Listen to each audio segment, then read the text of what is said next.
devices for space applications. The second one is regarding to nano manufacturing. So basically, we're looking at how we can use nanotechnology and nanomaterials to fabricate, for example, sensors, some devices that can embed into different systems, in particular for space applications as well. So those are two main focus areas we're working on. So again, we really appreciate the support we received from NASA. Enabled us to do research here in these topics, but also we were able to work with our partners, NASA Johnson Space Center, to facilitate and coordinate those events to help our faculty members to work and have a dialogue with NASA subject matter experts to see how we can promote our research and also collaboration in different areas. So for those of you who are not familiar with UDC, so we are urban commuter campus, and we historically speaking, we are primarily undergraduate teaching university. However, recent years with the new leadership in the university and a focus on research, we actually have moving up to research tier, and our research profile has greatly expanded for the past couple of years. So we have a lot of new faculty join the university, different departments working on very exciting areas. So some of them you will see today on this particular human robotic interaction area. But in general, we are hoping that with this new research focus on the university, we hope to have more collaborations, of course, with the that can align with NASA research interests as well. So let me, I'll skip this one. So I want to briefly, introduce the presenters for this afternoon session. And also I would like to request our last guest to kind of, if you can, introduce yourself as well. So we can know each other, and we can then go ahead and get started with the research presentations from each group. So I will start with the NASA guests. So we have, I believe we see two guests from NASA from the Human Robotic System group. So I have Kate Lostrosisco. Apologize if I didn't pronounce your name correctly. And we also have lastly, I'm not even try that one. Please feel free to introduce yourself. Yes. Yeah, sure. So I'm Caitlin Lostrosio, and been working full-time at JSC just for the past 3 years. So I'm early career, and background in robotics, starting in high school with FIRST Robotics, and that kind of kept me, going towards this domain area of interest. But definitely have some kind of more unique areas to share that, things that I wouldn't have really thought of falling into the robotics domain before, and can think about, kind of what in spaceflight in general, there's so many opportunities for overlap between different domains. So I ended up in research in college, more in the biomedical area from a research perspective. And I have a few more charts on my background I'll share in a minute, but definitely interesting, synergies between and just overlaps from human health countermeasures to engineering. As at JSC, we're the home for human spaceflight. So definitely interested in those kind of integrated opportunities, and we'll add to just some initial thoughts. Just thinking about from a manufacturing standpoint, as we share the interest in sensors and, of course, in spaceflight in general, the objectives to have reduced mass and volume for elements while maintaining certain material properties for stress and other areas. So that's all intertwined to our work as well. More indirectly, but we'll get into that, I suppose. And but yeah, definitely looking forward to hearing more about what you work as well. But I guess first, I'm joined here by my colleague Les. So Les has created and founded and led our digital astronaut simulation team that I'm a part of here. And of course, expertise in all sorts of robotics domains, from the International Space Station to, I'll let you share, Les. Okay, thanks, Caitlin. I guess a little bit of background about myself. I'm kind of on the other end of the spectrum from Caitlin. She's early career, I'm late career. I've actually been at Johnson Space Center now since 1989, so I'm in my 32nd year. Most of my background is robotics, dynamics, and controls, primarily for on-orbit space manipulator systems.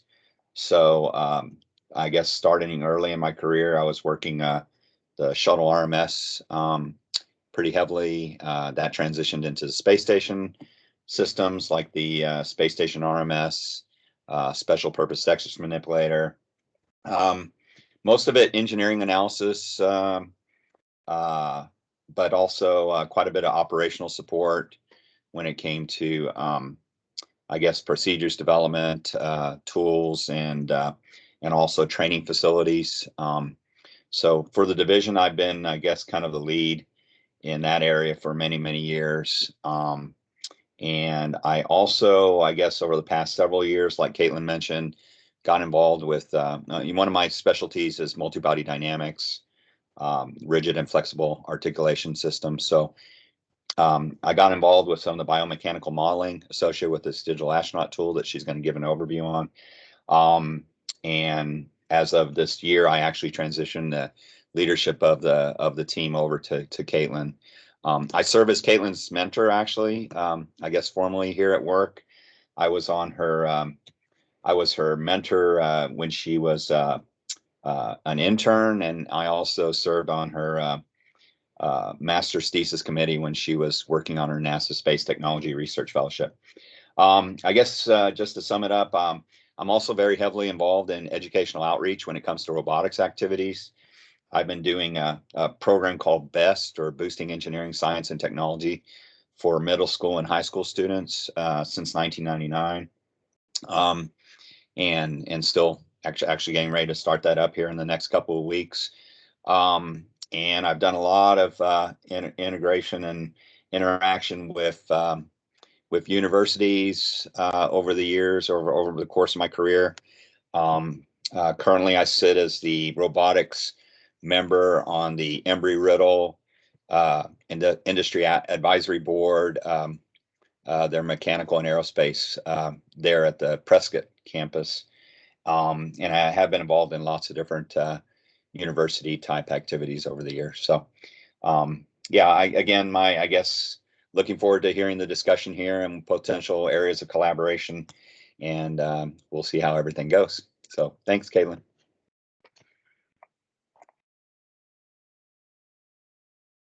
Very much. That's great to hear that.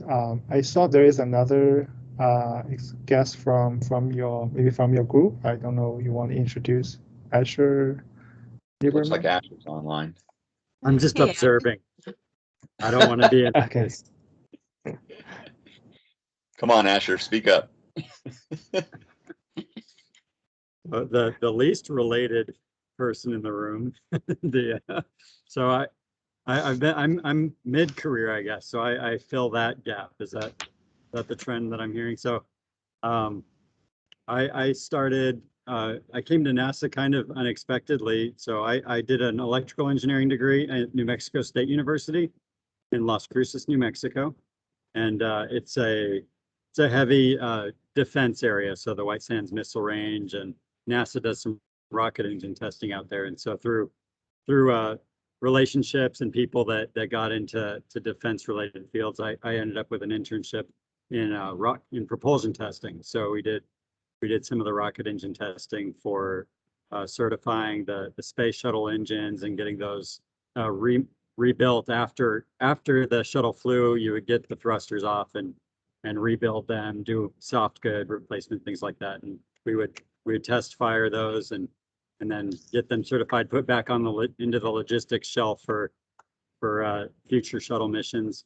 And we did that for different size engines on the vehicle. And I'm at, I think this is my 20th year. So I'm right at this month sometime, I think I hit 20 years with NASA.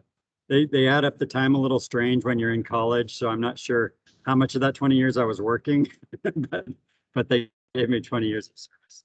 So I just realized my camera's off. So I'm not supposed to be having this off, but there's no one near me. So And we won't tell. It is being recorded though, Les. Oh, well, that's true. But yeah, Of course, you just We'll wanted share it. it's a Yeah, fake thank you. back. We have a fake background.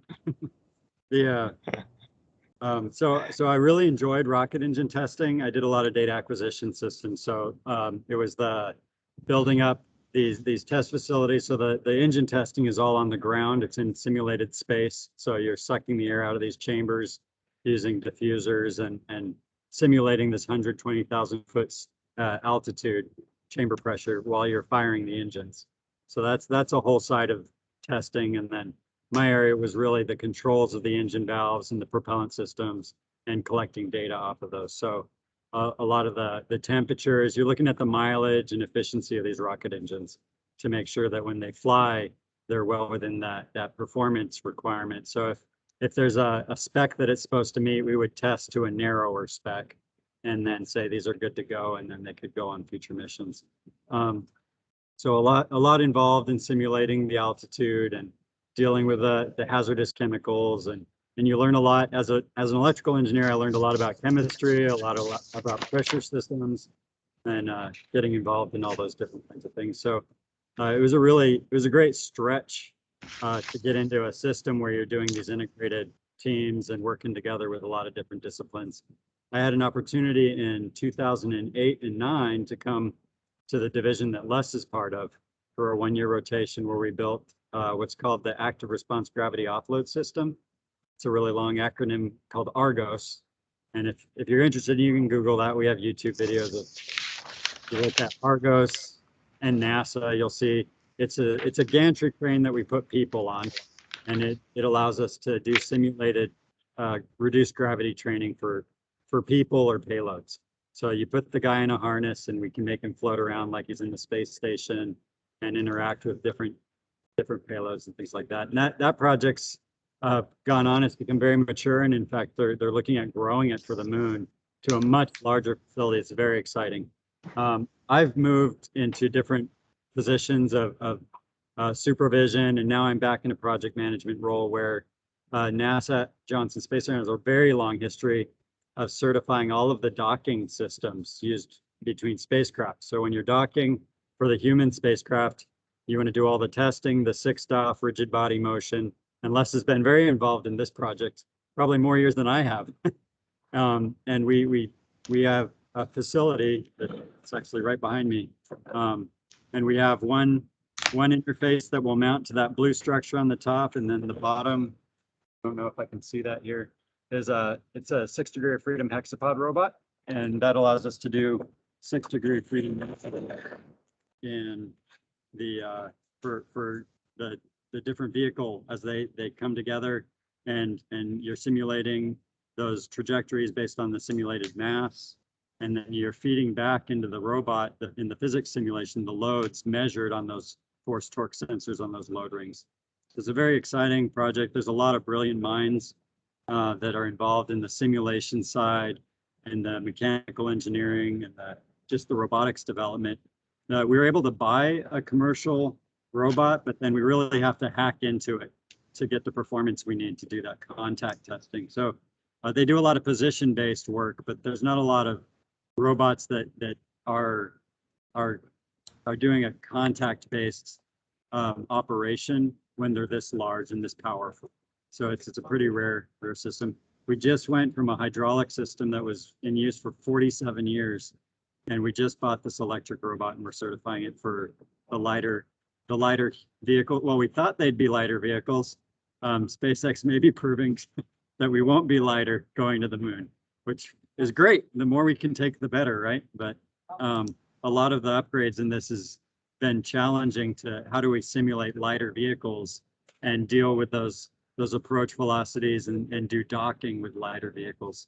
So that's been a big concern for NASA in the present deep space stuff. But really, I'm interested to hear what Caitlin has to say. So I probably talked way too long. I don't know how limited we are on time. I'm sorry. But part of the reason I'm here is because I missed the last time Caitlin talked about this, and I was really excited about it. Great. Thank you very much. That's definitely sounds very interesting. And we do have groups here from UDC working on biomedical. I'm from mechanical, and we have a project on the Viper rover currently with JSC. So definitely interested in learning more about that. And also we have we just have faculty from other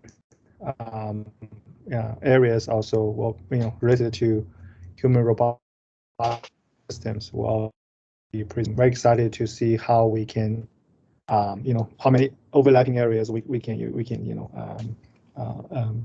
see today. So I will for the interest of time, I will just request my colleagues to briefly introduce themselves, and then we can start the most fun part is sharing our research expertise. So I'm just gonna go off this list I see from the participants on my screen. So I'll just request my colleagues to briefly introduce themselves to the group. So on my screen I have Dr. Amit Arora. So Dr. Arora, do you want to introduce yourself? Yeah, sure. Thank you, Jatin. Good afternoon, everyone. I'm Amit Arora, and I'm an associate professor of logistics and supply chain management at UDC School of Business and Public Administration. I've been with UDC for the last 3 years, and my undergrad degree is actually in mechanical engineering. So though I never really ended up using mechanical engineering in my professional career, I moved to the management side, and now I'm a faculty. So great to be a part of this group, and I'm sure there'll be some good discussions. We'll learn from each other and probably have some shared areas of interest. Thank you. Great, thanks. So next I have Dr. Anshu Arora here. So Dr. Arora, do you want to introduce yourself? Yeah, thank you, Dr. Diajanju. So good afternoon, everyone. I am Anshu Arora. I'm the Associate Professor of Marketing in the UDC School of Business and Public Administration. And just like Amit was saying, even my undergrad happens to be electrical engineering. And then I moved on to the business side, like the master's in business, and then PhD in marketing and technology. I'm happy to still be in touch with technology because we recently got an NSF grant in the field of social robotics and artificial intelligence, which is more in the field of human-robot interaction. And today I'll be very happy to share that research with you. So I'm looking forward to more interactions with NASA and to see more possible opportunities, not just from the technology side, but from the business side of things as well. So thank you, Dr. Zhu, for having us here. Thank you, Dr. Aurora. So next I have Dr. Ji Chen here. So Dr. Chen, do you want to introduce yourself? Yeah. Hi, everyone. My name is Ji Chen. I'm a research faculty. I've been working with the UDC since January last year.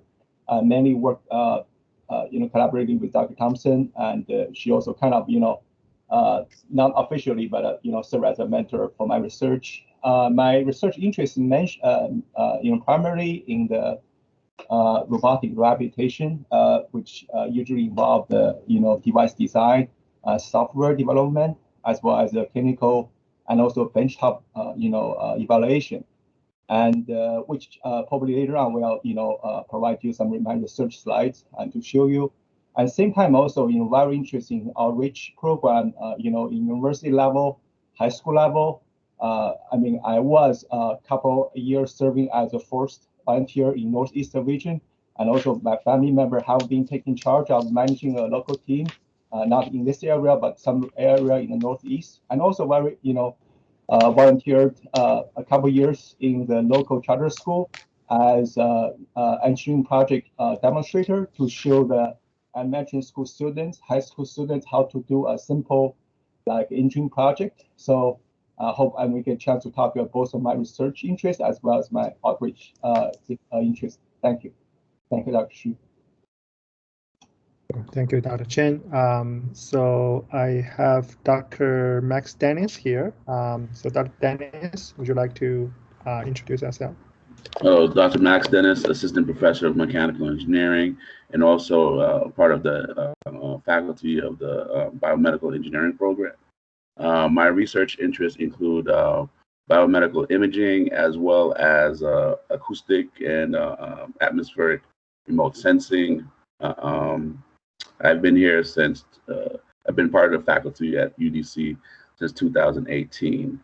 And I look forward to working with you guys. Thank you. Next, we have Dr. Sabat Kassem. Dr. Kassem, do you want to introduce yourself? Yes, thank you, Dr. Su. So my name is Sabat. I'm an assistant professor of computer science. I joined UDC in 2016. My area of research is mostly cybersecurity, primarily applied to smart transportation that includes air, land, and sea.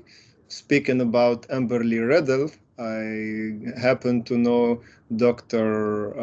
Sampigitaya, who does a lot of research in aerospace back there, and my research actually happens to be, a lot of my research on ADSB happens to be somewhat related to what he does. He's very decorated professor, actually, with a lot of patents and very vast research. But apart from that, eventually other area of my research include like security of IoT and security applied to other fields. I mean, I don't want to take a lot of time here. I will speak about that later on. But yeah, I'm excited to be here and look forward to potential collaboration. Thanks. Thank you, Dr. Kassem. Next, we have Dr. Shetty, who is also the Dean of our School of Engineering and Applied Sciences. He's also expert in mechatronics. So I would request Dean Shetty to introduce himself. Yeah, thank you, Dr. Zhu. And thanks again putting together this program so that we could know more about JSC. It makes real sense. Besides being a dean, I'm also a professor of mechanical engineering. And my area had been mechatronics, product design, advanced manufacturing. And my publications, in fact, textbooks are in this area. I have a textbook in mechatronics, one in product design, and another one is manufacturing. Robotics book hasn't come out yet, but I intend to. So I teach a course here in the area of robotics. I had been teaching before, but at robotics in other institutions. But we at UDC, we introduced it a couple of years ago in the Department of Mechanical Engineering. In fact, Brianna, Dr. Wellman is here. She has another course in her department, more software oriented. In my course, I deal with rigid body motion, kinematics, robot dynamics, trajectory generation, mainly the focus on simulation modeling and control. How do you apply mechatronics control to robotics? We teach grasping, manipulation, wheeled robotics, then also little bit some projects connected with drones. So that is the characteristics of our course, which is mostly taken by mechanical and sometimes electrical engineering students also. The one thing which struck me earlier listening to Dr. Lieberman is his interest in like a gantry-based robots, which he is using for unweighing. So we have built a system here for rehabilitation. We call it as ambulation suspension system, navigator. In fact, Dr. Thompson might talk about it when she is going to give a presentation. It is an unweighing system where the people can walk freely without fear of falling. It is mainly designed for that system. But I had always been interested to see whether there are any applications in the area, the NASA-related area, where we could use it for training or training of the astronauts by unweighing them. That is something to be talked about. So that is the overall characteristics of my activities right now. Thank you, Dr. Zhou. Yeah. Thank you very much, Ding Xiali. So next we have Dr. Thompson. She is also the program director for the biomedical program here. So I request her to introduce herself. Hi, thank you, Dr. Xu. So my name is Lara Thompson. I'm an associate professor for mechanical engineering, but I'm also the director of the biomedical engineering program at the University of the District of Columbia. I'm also the director and initiator of the Center for Biomechanical and Rehabilitation Engineering Laboratory, which if we have a few moments later on, I'll give a brief overview about the types of research we do in there. But basically the main focus of my research has to do with human participants and looking at posture, gait, and mobility. In terms of robotics and simulation, I'm very interested in the virtual reality laboratory and potential for rehabilitation. I'm also very interested in human health and performance at Johnson Space Flight Center. These kind of overlap my areas and my background. So my background is in mechanical engineering, but I also have graduate degrees in aeroastroengineering and also biomedical engineering. So I look forward to hopefully being able to share a few minutes of some of my research interests and see if we can probe overlap with NASA JSC a little bit later on. Okay. Thank you, Dr. Thompson. Next, we have Dr. Wellman. She's also the department chairperson for the computer science program here. So, Dr. Wellman, would you be able to introduce yourself? Yeah, can you hear me okay? Yes. Okay, good afternoon, everyone. Yes, I'm the department chair of computer science and IT. I'm also an associate professor in computer science. My background research is in robotics, particularly multi-robot systems. So I have focused on cooperation paradigms for overcoming communication limitation and multi-robot coverage. I'm also interested in using robots to increase interest in STEM and computer science and engineering. I do teach the mobile robotics or autonomous mobile robots systems course in the computer science department. And typically we focus on algorithms, motion, navigation, kinematics, sensor incorporation. We also develop these algorithms in simulation and physical robots. And Dr. Zhu, thank you for inviting me. And I'd like to apologize early. I do have to log off right before 3 for another time conflict. And I look forward to working with you. Thank you. Thank you, Dr. Wellman. I think that's all the presenters from UDC side, and lastly myself, Jiajun Xu. I'm a faculty member here from Mechanical Engineering Department. I'm also the director for this NASA center. So I'm here today to facilitate this discussion and dialogue between Johnson and UDC, and also I have my assistant Kevin by here. He will be helping with some of the dialogue. So I think we covered everybody present right now. So next, I would like to request our NASA guest if you like to share some of the research projects you have at your division with us. Will be greatly appreciated. Yeah. And after that, we will have our UDC faculty to present. Thank you.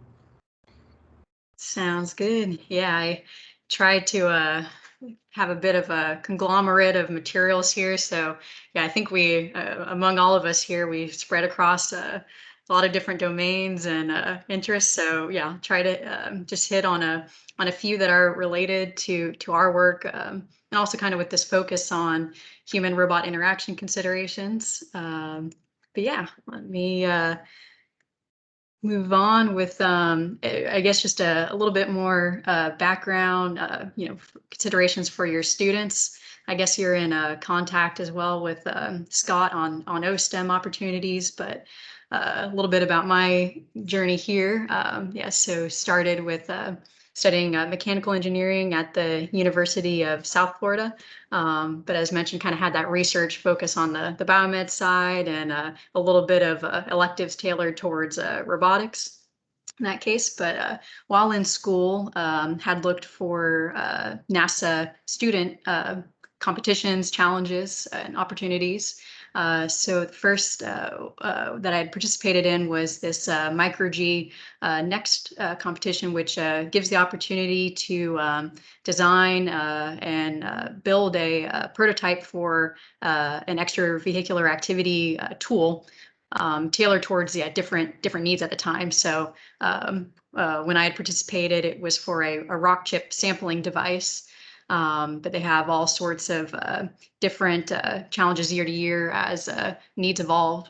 So really cool program where you get to bring out that tool to test in the neutral buoyancy lab at JSC. So that's right, the large pool where they have crew training and a large mock-up of different station modules. But they've more recently, been working to represent other lunar test settings in there. So all sorts of different analog environments involved.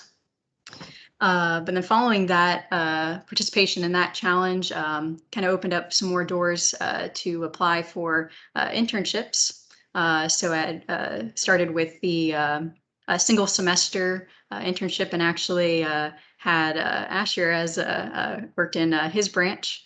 So that's actually a picture there of Argos and a microgravity configuration. One of the first tests with VR integration with that system, checking alignment. During that internship, I worked more with cable robotics, taking a look at that. But that was a nice, fun opportunity just while I was on that internship. And then participated in the Pathways program. So this is NASA's co-op program. Where come back out for multiple tours, and at JSC you can rotate to different groups to work with. And during the same line, while I was back completing a master's, participated in a NASA Space Technology Research Fellowship. And great opportunity there to be able to connect thesis work tailored toward spaceflight applications and stay connected with my group here from interning. And so, yep, now as the lead for our digital astronaut simulation.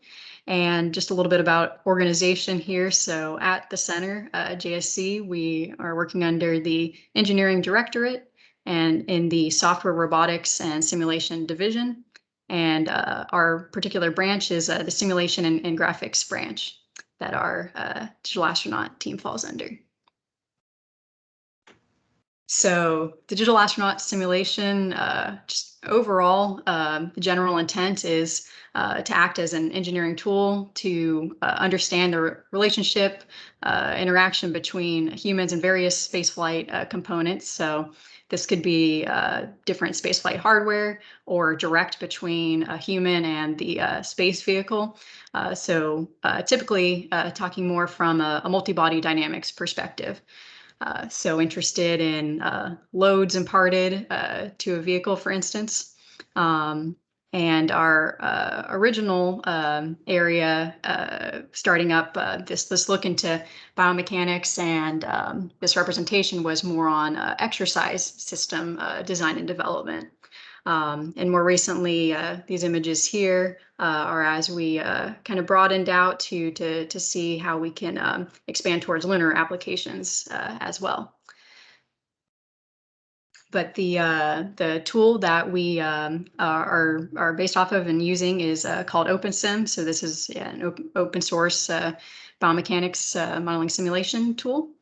And just from OpenSim itself, after scaling a given model to a particular test subject, for instance, or if you had some other reference for your scaled model, OpenSim can provide kinematic and kinetic results.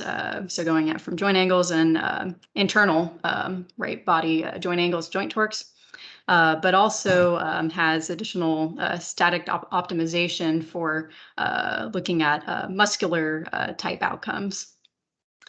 So this is an area starting to revisit a little bit more recently, but most of our work to date has been focused on these kinematic and dynamic outcomes. And so one of the terms we're receiving out of this is center of mass for the human, and as well as calculating different outcome terms, so ground reaction forces and moments, and also now things like center of pressure. And these are not direct outputs, but rather found through a custom plugin that you're able to set up through OpenSim. I guess just to point out, so one of the benefits in using this tool as well is our ability to just adjust the gravitational setting.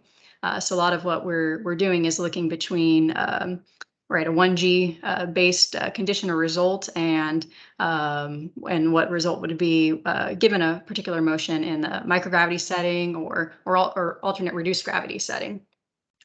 And in these images on the left, so that we started with a full body model that's available in the open source community, but have made some modifications which help to get better inverse kinematic results with the types of motions that we were focused on in recording.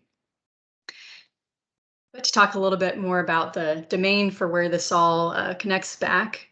So for on the ISS and future long duration missions, there's challenges of crew with prolonged exposure to microgravity having muscle and bone loss and other health negative effects. And so one of the primary countermeasures for this is exercise. And in the future, there's currently exercise systems on board the ISS, but this is an example here of one developed to test kind of what the next exploration exercise device could be like. And this has actually been flown on station and demonstrated, tested there as well. So this is called the miniature exercise device. And what's interesting here is that it's all motor control, so it has a series elastic actuator, and that's able to provide a controlled resistive force for the exerciser. So you're not stuck with a constant loading or let's say, you had elastic bands as an alternative, not stuck with that particular loading profile, you can start to design loading profiles to mimic free weights or other loading. There's things like eccentric overloading. So anything that could help to benefit the efficacy of the exercise in the future can be controlled and modified through this such device. And just a quick side note on exercise countermeasures in general, and where some of the folks out here working on the design, development, and use of these devices want to go.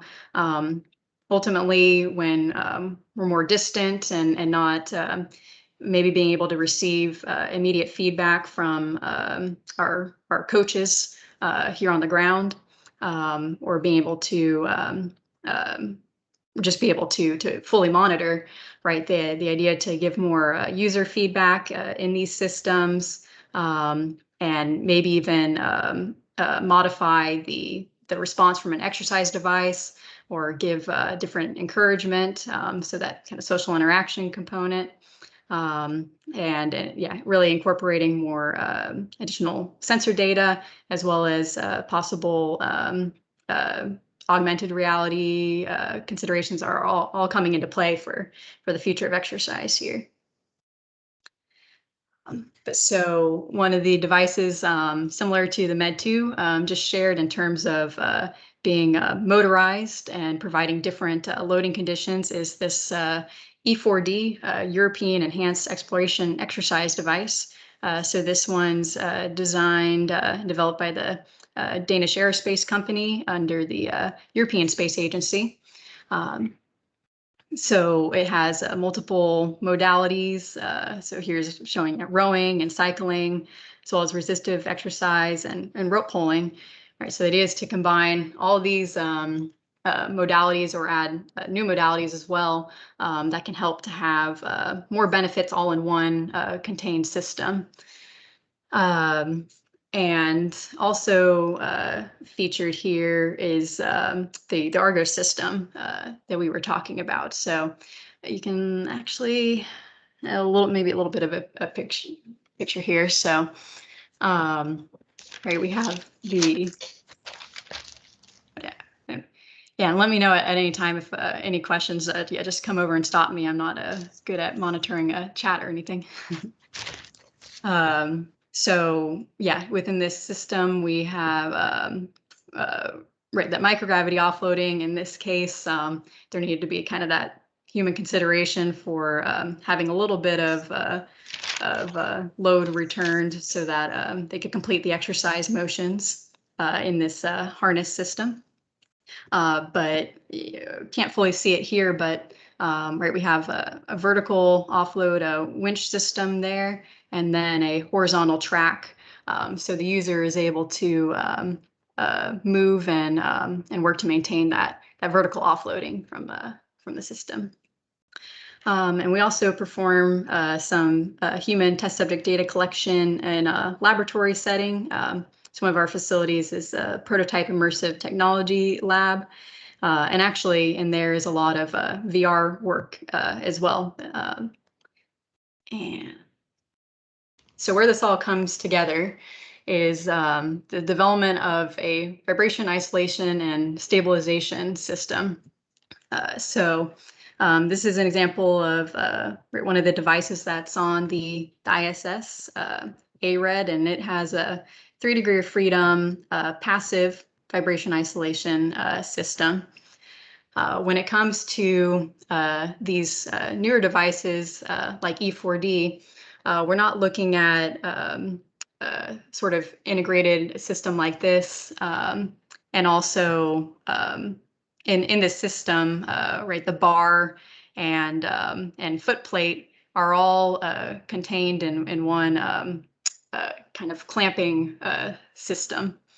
And so we're actually looking at this device here to be interfaced to the top plate of a vibration isolation system that'll be flown to the International Space Station for for demonstration of this new exercise device. And so the problem at hand here is the cyclic loads imparted from the human themselves to the vehicle is what needs to be isolated. So not talking about anything from the motorized components so much as we're talking about what's imparted just from the human completing the exercise. And so in this more complex system, we're looking at a 5 degree of freedom system. And so our process for getting that input for what the human is doing, what does this device need to be designed for, and getting those performance outcomes. This is our overall pipeline here. So we begin with motion capture, data collection in those two laboratory, or the laboratory and the Argos facility settings. So those marker trajectories are then inputted into our biomechanics tools. And so we're able to create a scaled model for the test subject, as well as get through inverse kinematics using the recorded marker trajectories. And then, oh, sorry, let me go back. And then from there, we have our custom plugins where we're ultimately outputting forces and moments that are imparted to the ground from those exercise motions. And then we have a multi-body dynamic simulation of the VIS itself based on evolving topologies, as well as when the physical realization starts to unfold, we're able to update that model and then use these forcing functions from the exercise in order to look at outcomes like microgravity accelerations. So what we're interested in here is on station at the given location. Oh, sorry, I think I have a timer on the slide. At a given location, there'll be a certain allocation for permissible microgravity accelerations. So we're able to see for a given design across all of these, a wider range of exercises and inputs to the system, where it falls with respect to that sort of design requirement. And then similarly, we're able to see the displacements from this system and look at things like, is it within its limits? We can look at collision detection. And ultimately, here we are iterating to improve and accomplish this VIS design. And let's see. So this is a little bit different. This was another option to pursue kind of more from a technology development perspective. It was that versus this passive system we're talking about, which, sorry if I didn't mention earlier yet, just essentially a conventional mass spring damper system. Also looked at ways where we could look at an active system that's actually measuring and responding to these inputs from the human. And when we are focused on a passive system, it's very much tailored to a specific device and set of inputs and conditions. But on the kind of active research side, the benefits can include being able to accommodate changes. It could be a change in the requirement in a new space vehicle. We'd be able to tune parameters more so. So I actually have a video here, and let me reshare real quick just in case I see if we can get sound from here. I'm not sure. Yeah, there we go.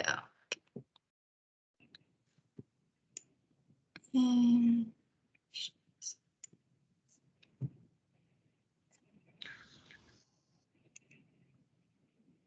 let's see. Let me know if you can't hear anything.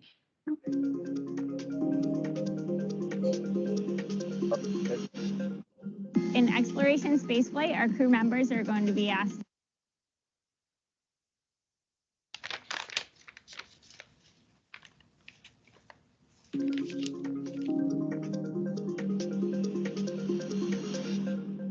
In exploration spaceflight, our crew members are going to be asked to do partial gravity EVAs. And in order to do that, the exercise hardware needs to sit in a vibration isolation system. And it is important that it interacts well with the exercise hardware and allows the crew members to perform high-intensity aerobic exercise and high-load lifts such as squats, deadlifts, and bench press. Other challenges with the exercise system, which includes the VIST, would be ensuring that we can have minimum power, up mass, and operate within a limited operational volume of these small confined vehicles. The purpose of designing an active VIST is so that we can look at the ways that you can increase the range of exercise that can be done on the same exercise device without worrying about the loads going into the spacecraft structure.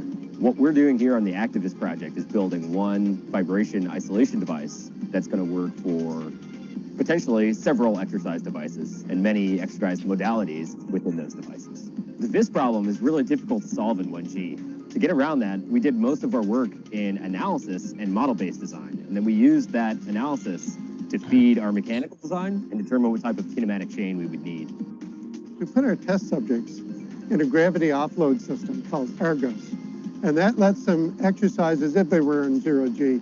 And then we take motion capture data from that, and we introduce it into our digital astronaut simulation. We use these simulations to calculate power requirements, to calculate mass requirements, to look at deflections in the system and how stable the system is. We place passive retroreflective markers on the test subject at strategic locations.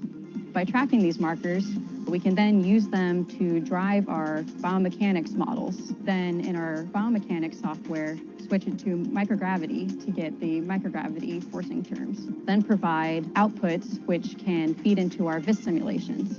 We have a linear magnetic encoder that measures the position of the mass, and that allows us to understand the workspace limitation as well as stabilization information. The Activist system is a single degree of freedom testbed that will be scaled to a full 6 degrees of freedom. The simulation is integrated with a single degree of freedom prototype so that it drives the hardware as if it were one leg of a larger VIS system. We used a commercial actuator in this early study, and we found that its overall profile is much larger than it needs to be to accomplish what we would like it to accomplish. We will most likely need to design our own actuator. For this single degree of freedom test bed, we're using the EtherCAT technology because it can do high throughput communication, and importantly, it's very deterministic. High reliability, high determinism are very important to the proper functionality of the system. Right now, the most robust countermeasure we have to guarantee performance of these tests is exercise hardware. It's critical that we design these well now, and we continue to design these well for our future exploration vehicles in order to ensure that we meet NASA's goals of future exploration performance activities.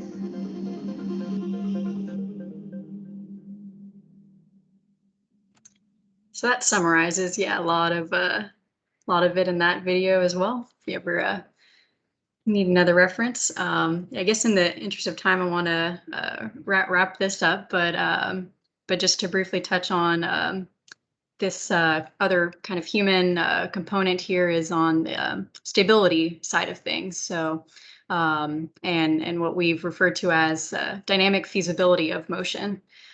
So on the in our some of our lunar related work, looking at terms which can help to assess kind of the stability of a person, or rather this dynamic feasibility. So looking at calculating terms like center of pressure and observing that motion between 1G setting showing as feasible. This is just as an example of a use case. Oops. And that same motion when just brought in as is to lunar gravity, we see a center of pressure having some excursions from the base of support, providing that indicator that some modification may be needed in order to if you were to perform right that motion in the same way, there might be some difference needed. So gives us perhaps a tool to help inspect our ground-based training and the different analog environments and settings we use with some of these tools as well. And then in this case, this was just slowing down the motion and by a specific factor here in order to actually have a targeted result. So in this case, that followed the center of pressure followed the same trajectory as in our laboratory-based setting. So that sort of theme of achieving a desired result that can apply to exercise as well. Right, you may be targeting specific internal joint loading. And so these are all tools to help us further assess and inspect that. And this capability here actually transferred back onto the VIS project to look at the stability of the user in that setting. So with the device load in the microgravity environment, with VIS motion combined, that was all integrated into the VIS simulation recently as well. So I'll leave it there and may have some other charts can refer back to if relevant to the discussion. But yeah, any questions before we go on? Yeah, very interesting, actually. All the things you talked about. Especially, I was fascinated by some of the similarity between the conventional robotics and the human-related robotics because they're identical. The question is like, have you used OpenSim to build the digital astronaut simulation, DAS you talked about in the beginning? Is it from that open architecture of OpenSim or? Yep. That's right. Yeah. So back about in 2015 was when there was some kind of evaluation of tools, and Les can touch more on for those origins. But we also there were some other folks around NASA centers who had been using using OpenSim more operationally. And so that was all part of our look at the tool, but it ended up being a robust, helpful, useful tool from multi-body dynamics human model perspective. Right. Thank you. Yeah, we have not used it, but we were planning to use it this fall. Actually, the OpenSim in our class. Yeah, just I guess to follow up on what Caitlin said there briefly. So when we got involved back in 2015, we actually we had a collaboration with the Glenn Research Center through the Human Research Program to actually look at these kind of biomechanics applications for countermeasures. So at that time, we ended up essentially leveraging off of some of the work they had been doing. They had been using OpenSim, I'm guessing probably for 5 years prior to that time frame. And then they had precursors to OpenSim that they had used for some of their biomechanics work. So, but yeah, it definitely served as a good basis for all of our analytical tools, not only for just kind of digital astronaut applications, but also we've relied on it really heavily for this flight VIS project that Caitlin mentioned. Which one thing I guess I could add in there too, we just got through CDR on that system. The E4D device that she had a couple of photos of, they're going through their CDR process right now, and the system is actually supposed to fly within the next couple of years. So the integrated system, that is. So anyway, it's definitely been beneficial for those applications. Right. Yeah, very interesting. Even the topic on microgravity, and then you talked about how mass spring damping system is used for that. I mean, it is interesting that in conventional machine shop, I mean, if you are doing vibration isolation, you depend on foundation. And here there is no foundation. Perhaps you are giving the foundation is equivalent to structures, right? Aircraft structure. Yeah. So yes, that's correct. Yes. I think my colleagues may have questions. Yeah.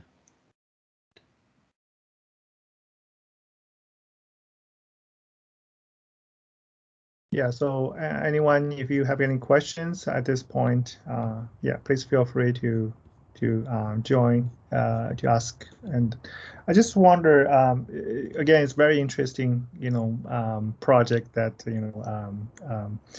I'm just curious, like where did you see that some of the tools you are using, could benefit from 3D printing, for example, or additive manufacturing, in other words. You can customize some of the tools for different astronauts, that they may use in the microgravity situation, something like that. Yeah, I guess just a recent reference that comes to mind is we're also supporting a new project related to adding offloading for upper extremities in Argos, and for some, any other, this applies to other design projects as well, but where we get a lot of interest in custom parts, where we're oftentimes given right, the unique systems that it has to interface with, and then also being around the human. I think that's driving some needing some motivating some more unique designs for which 3D printing, and in this case they're actually able to do something more recently and have access to 3D printing resources that are on site as well, that worked for that purpose. But thinking, as these sort of challenges come out, being able to provide quick turnarounds, or when it comes to flight hardware, especially, right, achieving certain mass and volume goals while working for the design. I think a lot of cases it comes to, right, we're focused on all these custom pieces and looking for ways to address those. So that's what comes to mind so far for me. Yeah, because I know the RSRU has interest in kind of manufacture some of the what we call system or materials in situ on lunar base or Mars in the future. So I'm just curious, like for the astronauts, instead of shipping everything, for the astronauts to exercise, we can maybe as a way that designs some of the components that can be shipped, but some other components we can just manufacture, on the lunar surface, for example. Then they can just in a way to customize and modify to use. Just just my thought there. Yeah. Are you plugged in with some of the ISRU folks? I mean, I guess at JSC, but as well as Kennedy Space Center and other NASA centers. We do have a project on RSRU, not particularly on this area. It's on the drilling tools for the lunar surface. But we definitely interest because we do have a very strong group here working on biomedical research, and I think that's could be some overlapping area down the road. So I just Yeah. And at KSC, and so I'm just thinking about from a robotics perspective, where looking a lot of the mining type equipment to then feed into ISRU. So that kind of full pipeline would be good area. Okay. Before you go, I'm curious to learn about that paper you listed. I think you listed a paper, effects of stable and unstable surfaces on cable-based some resistive devices, right? It was a IEEE paper, you listed it. So it means the impact is on exercise machine, or what is cable-based resistive device? Is it controlling a potentiometer or something like that? So I wanted to know the impact of that. A couple of parts there. So the miniature exercise device and the E4D I showed are both cable. They use cables to provide the resistive load. In the case of Med2, it's just a single cable in the middle, and E4D has dual cables to use, and has different attachments, different bars you can use. It's all motorized to provide that actual load. So did you use OpenSim to simulate that? Let's say, and for the stability perspective, so we actually have multiple stability items going on. So kind of that last part I mentioned, where we were looking at the stability of the human, and where we actually pull in kind of the measured device loads or representation of what the exercise device is providing to the human. And actually on our VIS simulation side is where we currently feed that in, but within OpenSim there is the opportunity to feed in external forces. So you can look at some of that there as well. Yeah.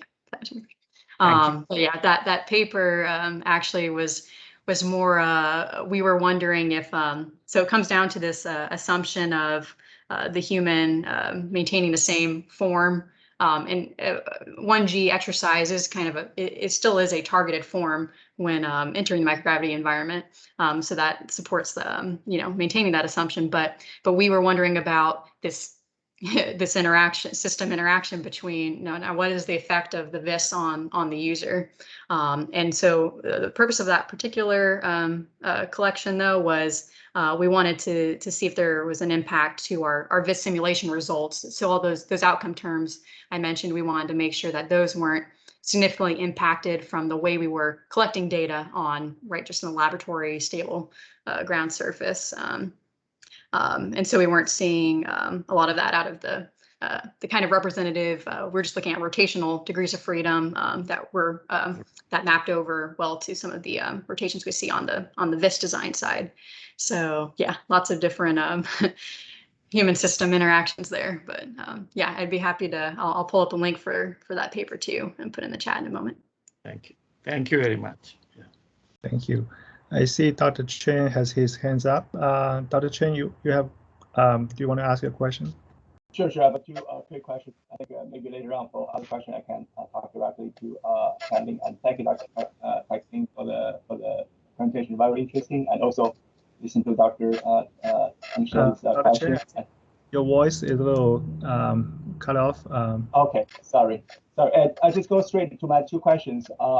So I want to follow up with Dean Shetty's question about the MED2 device. It's very interesting, and I really like the question and also your discussion with Dean Shetty. Just curious, I mean, that device is mainly for the upper body exercise. You can focus on concentric and eccentric movement because you provide resistance during the both directions, right? And I would also just curious. Are you able to have any study on the lower body, even though that device is mainly for the upper body like movement? I'm just curious in the space because we are doing the multi-gravitation. I mean, in the world on Earth, like would that device also benefit for the astronauts with their like a lower body strengths, especially leg ankle strengths? I'm just curious if that study you have been doing actually also kind of collect some data on the muscle activity on the lower body as well. Yes. So yeah, there's definitely interest, and that was kind of in the origins of ours. This kind of question of can we use these tools to help in the design of these exercise devices, and for that you're going to want to be looking more at those internal effects on the user themselves. And so that's something we may be revisiting in the future. Like I mentioned, trying to understand what are the muscular capabilities we can get from these tools and what we can do reliably. So thinking about those ways, but what we've done in the past has been more along the lines of seeing between 1G and microgravity. Given the exercise, the forces from the device. Completed that analysis through OpenSim a few years back. And in that case, we're looking at maybe some modifications like increasing the load from the exercise device and changing where the user was standing relative to the cable outlet. And by tuning those, helping to target matching joint loads from 1G. So that's a sort of example of how it could be used to tailor. But your other question about lower limb exercise with that device, it's for squats. Okay. I mean, you can you have that full range of that cable. So with Med2 being a single cable, a little bit more difficult to get under it, maybe. But they still perform exercise like deadlifts, front squats versus back squats on that one. And then one of the aerobic exercises, there is rowing that's been tested with it as well. Oh, I see. So, Sure, yeah. sure. Thank you. One more question is about the V system, vibration isolation system.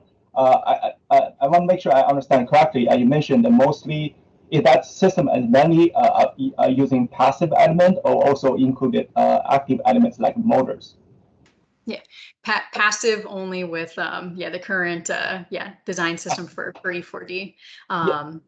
But in that video I showed was an example of where you could have an active system to support these types of devices in the future as well. Yeah, just follow that question. What's your thought about why you pick a passive? Because I mean, that's part of my research area. I'm just curious what you read that. I mean, I want to listen to you read that as well. Yeah. Should I take a? Sure. Yes, please do. It's a very good question. It actually has come up multiple times when I've presented at conferences and so forth. When you're designing flight hardware, it always boils down to a trade-off. This was the same case came up when the isolation system for ARED was the requirements were being put together. Ideally speaking, an active is going to be more capable of providing a wider range of different devices, different exercise modalities, and so forth.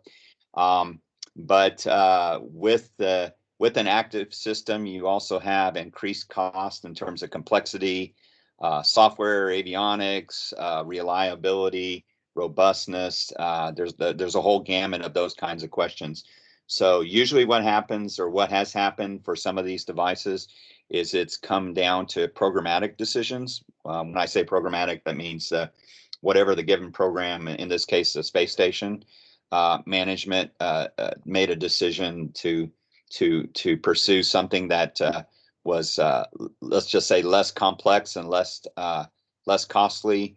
And so in that case, we switched directions multiple times, going between active and passive and active, but ultimately we settled on at least for this particular instance, a passive device, which effectively just consists of a very large countermass and a series of springs and dampers to provide the performance.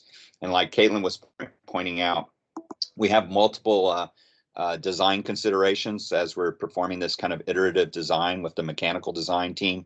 So when we're performing modeling and sim and the analysis, there's a trade-off of things in order to accommodate the microgravity requirements on board the space station for the location where this device is going to be located versus the actual motion of the system. And that involves not only clearance of the system, but also any potential contacts that might come into play. And then there's just the integrated performance of the human with the exercise device and the vibration isolation system, all operating within a constrained volume. So all of those things have to be kind of balanced. And it just turned out that for this particular case, the passive system was the one that was at least decided on, if that helps. Yeah, I see. Well, thank you very much, Ken, and also Leslie. Yeah, appreciate it. Yeah, thank you, Dr. You're welcome. Yeah, thank you all for the great discussion there. I had a request from one of my colleagues, Dr. Kassem, and his student wanted to present, but they have to leave a little earlier, so they're wondering whether they can go ahead and present their research. So for the interest of time, I guess we can move on to the presentation from UTC side. So Dr. Kassem, you and your student, would you like to share your screen and present your research? I think you are muted. Okay, sure. Yeah, absolutely. Let me start with my presentation, and I believe Davies is here as well, so he can share his presentation after I am done. Okay, let me see.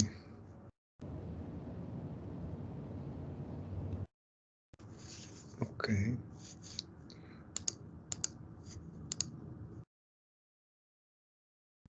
the technical difficulties to share.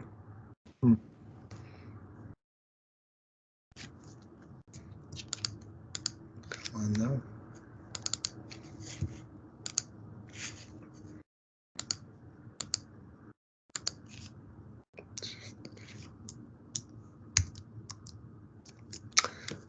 Dr. Su, let me disconnect and connect again because something is wrong with the share feature.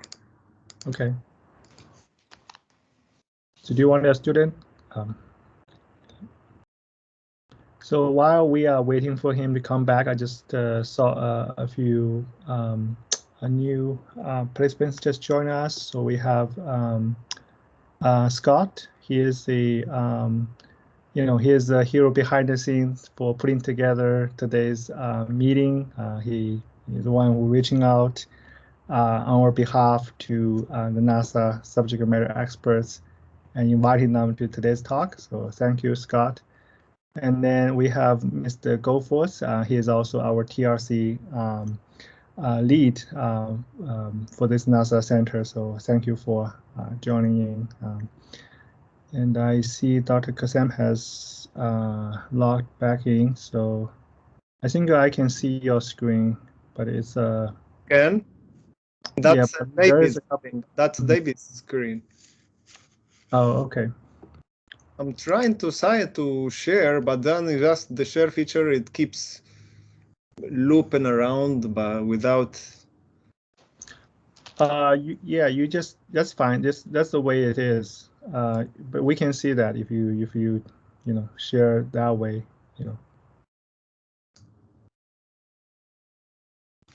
I believe the Davis is that's your screen, right? Yeah, that's my screen right now. Yeah.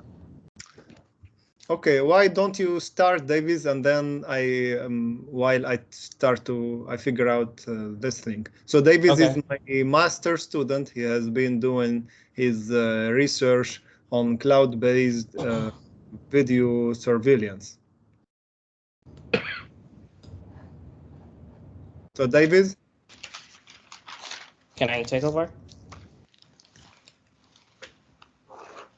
We can see your screen, yeah. Can you hear me? Yeah. Can you hear me? Yes, we can hear you. Okay, good. So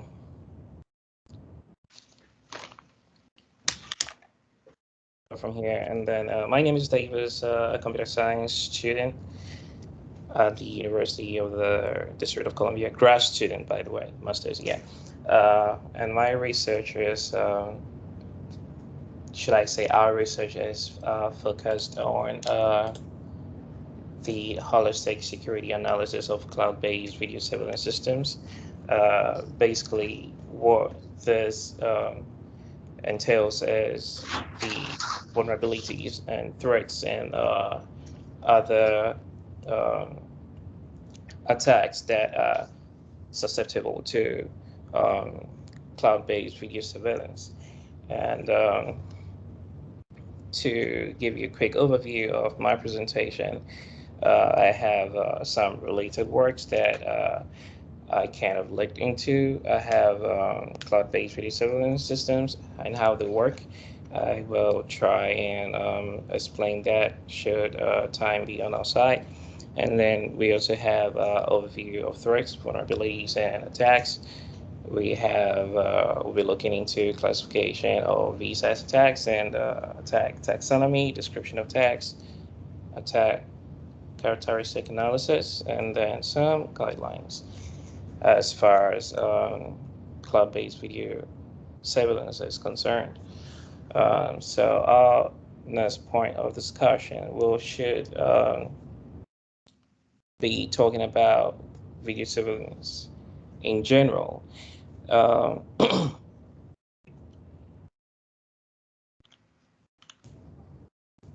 As we all know, video surveillance is widely used by most organizations and individuals, be it for mainly for security purposes, but then there are lots of vulnerabilities or should I say, security holes associated with this kind of technologies in use.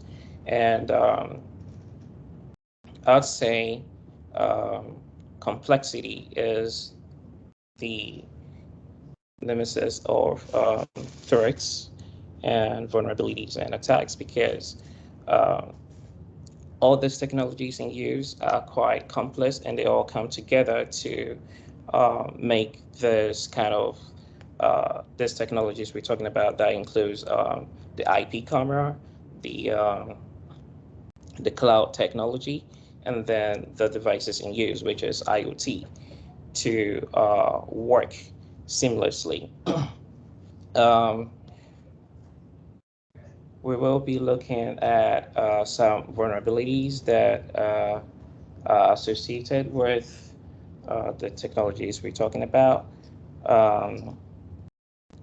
But before we proceed, I'd like to bring you to speed the kind of services that the cloud-based or cloud service providers have in store. Basically, they have three. For this discussion, I'll limit it to three, which is the PaaS, Platform as a Service, Software as a Service, and then Infrastructure as a Service. But for video surveillance services, it actually piggybacks on SAS, which is Software as a Service. And in video surveillance parlance, it's usually VSaaS, which is Video Surveillance as a Service. Now, there's some vulnerabilities that this technology is susceptible to. We have Trojans and rootkits, we have phishing. These are all attacks that can be exploited as far as this technology is concerned. My next point of discussion focuses or discusses some past or related works that were carried out by other researchers. So some of them looked at the IP cameras using some distinct surveillance cameras. Others looked at the utilization of visualization for distributed computing techniques of cloud storage. Research was also conducted into video surveillance systems and existing threats and vulnerabilities associated with IP commerce and not the architecture. Our research has more focused on a holistic security view of the entire system, and we hope to provide some guidelines for mitigation. So to kind of bring you to speed, or to explain how this IP video surveillance camera works, it's usually used to be NVR and DVR. It kind of switched now. It's now IP, since the surveillance actually runs through networks. So it is connected to the cloud for storage. It could be for anything in terms of business, in terms of personal use. Bandwidth use, or the upload speed, is usually within 1.8 megabits. And then, I already talked about the third point, which I explained, saying that it piggybacks on the SaaS model. So to go forward on our discussion, we should look at some overview of attack models on each of the platforms. I wouldn't go into the second and third, because that is not my point of focus right now, though I'll be working on it in the future. So we'll talk about the attack that is susceptible or can be possible as far as SAS or software as a service or video surveillance as a service is or comes into play.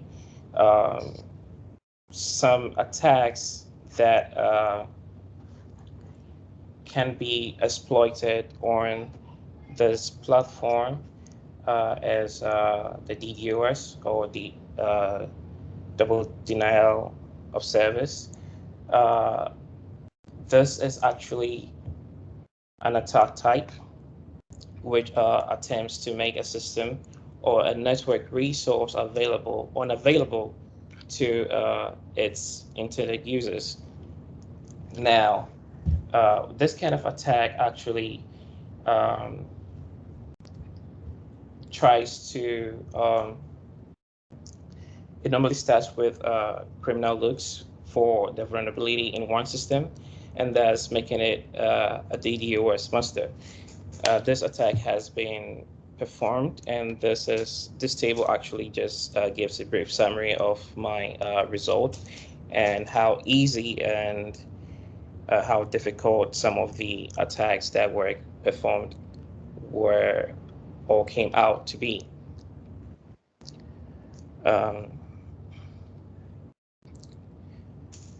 My next point provides the guidelines for securing cloud-based video surveillance. We have data encryption, end-to-end encryption. We have architecture and some dedicated network.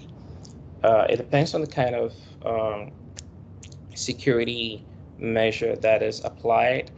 Again, I wouldn't say if Dr. Kasim is here with me, kindly feel free to correct me if I'm wrong. Correct me if I'm wrong. All these measures are not, security measures are not 100% efficient. Yes, they will protect you or the system or the service to a certain point, but they can always be penetrated. Yeah, and then some of my future works would look into TLS and SSL communication protocols, which forms the HTTPS protocol. Though it is supposed to be a secure protocol, my research or some of my new findings made me realize that a hacker can actually send a wrong certificate for this HTTPS protocol to authenticate this certificate without knowing its actual source. So that's a vulnerability right there. I will be that, and then I'll discuss other attacks that can be exploited in a virtual environment on the AWS platform as well. That sums up my presentation. If you have any questions for me, please feel free. Okay, thank you, Davis. If I may intervene here, maybe Davis didn't emphasize that enough, but I mean, the biggest contribution of his work is that contrarily to some other types of research that were looking into the security of video surveillance system, he is providing a holistic view that looks into the all possible vulnerabilities and all possible attacks. He's classifying the attacks using known taxonomy, and his next step that was in like he submitted a research paper about that, and then he's currently working on to testing how AWS, which is one of the major cloud providers, how that would reflect in there. So again, I apologize everyone for the little delay. So let me share my screen now.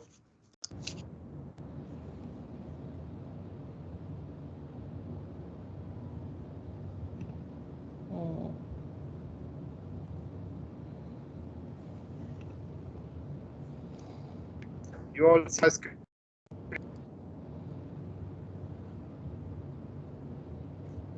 Dr. Su? I could see. Okay, all right.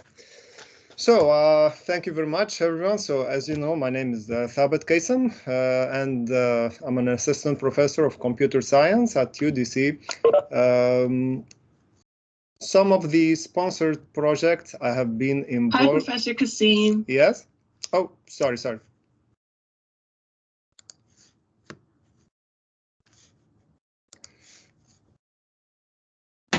So I said some of the sponsored projects that I have been involved in so far, some of them include from NSF, HBCU TIP, that was like building a cybersecurity workforce, NSA capacity building, Microsoft Impact, and more lately, DC Department of Energy Smart Rain Barrels.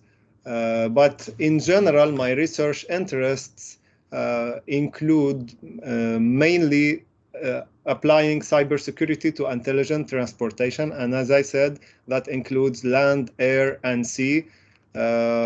Also, IoT security. That includes in part what Davies have been talking about. That also intersect with the other sectors, which is cloud computing security, because the two are highly tied together. And the fourth main area of research is cyber physical system.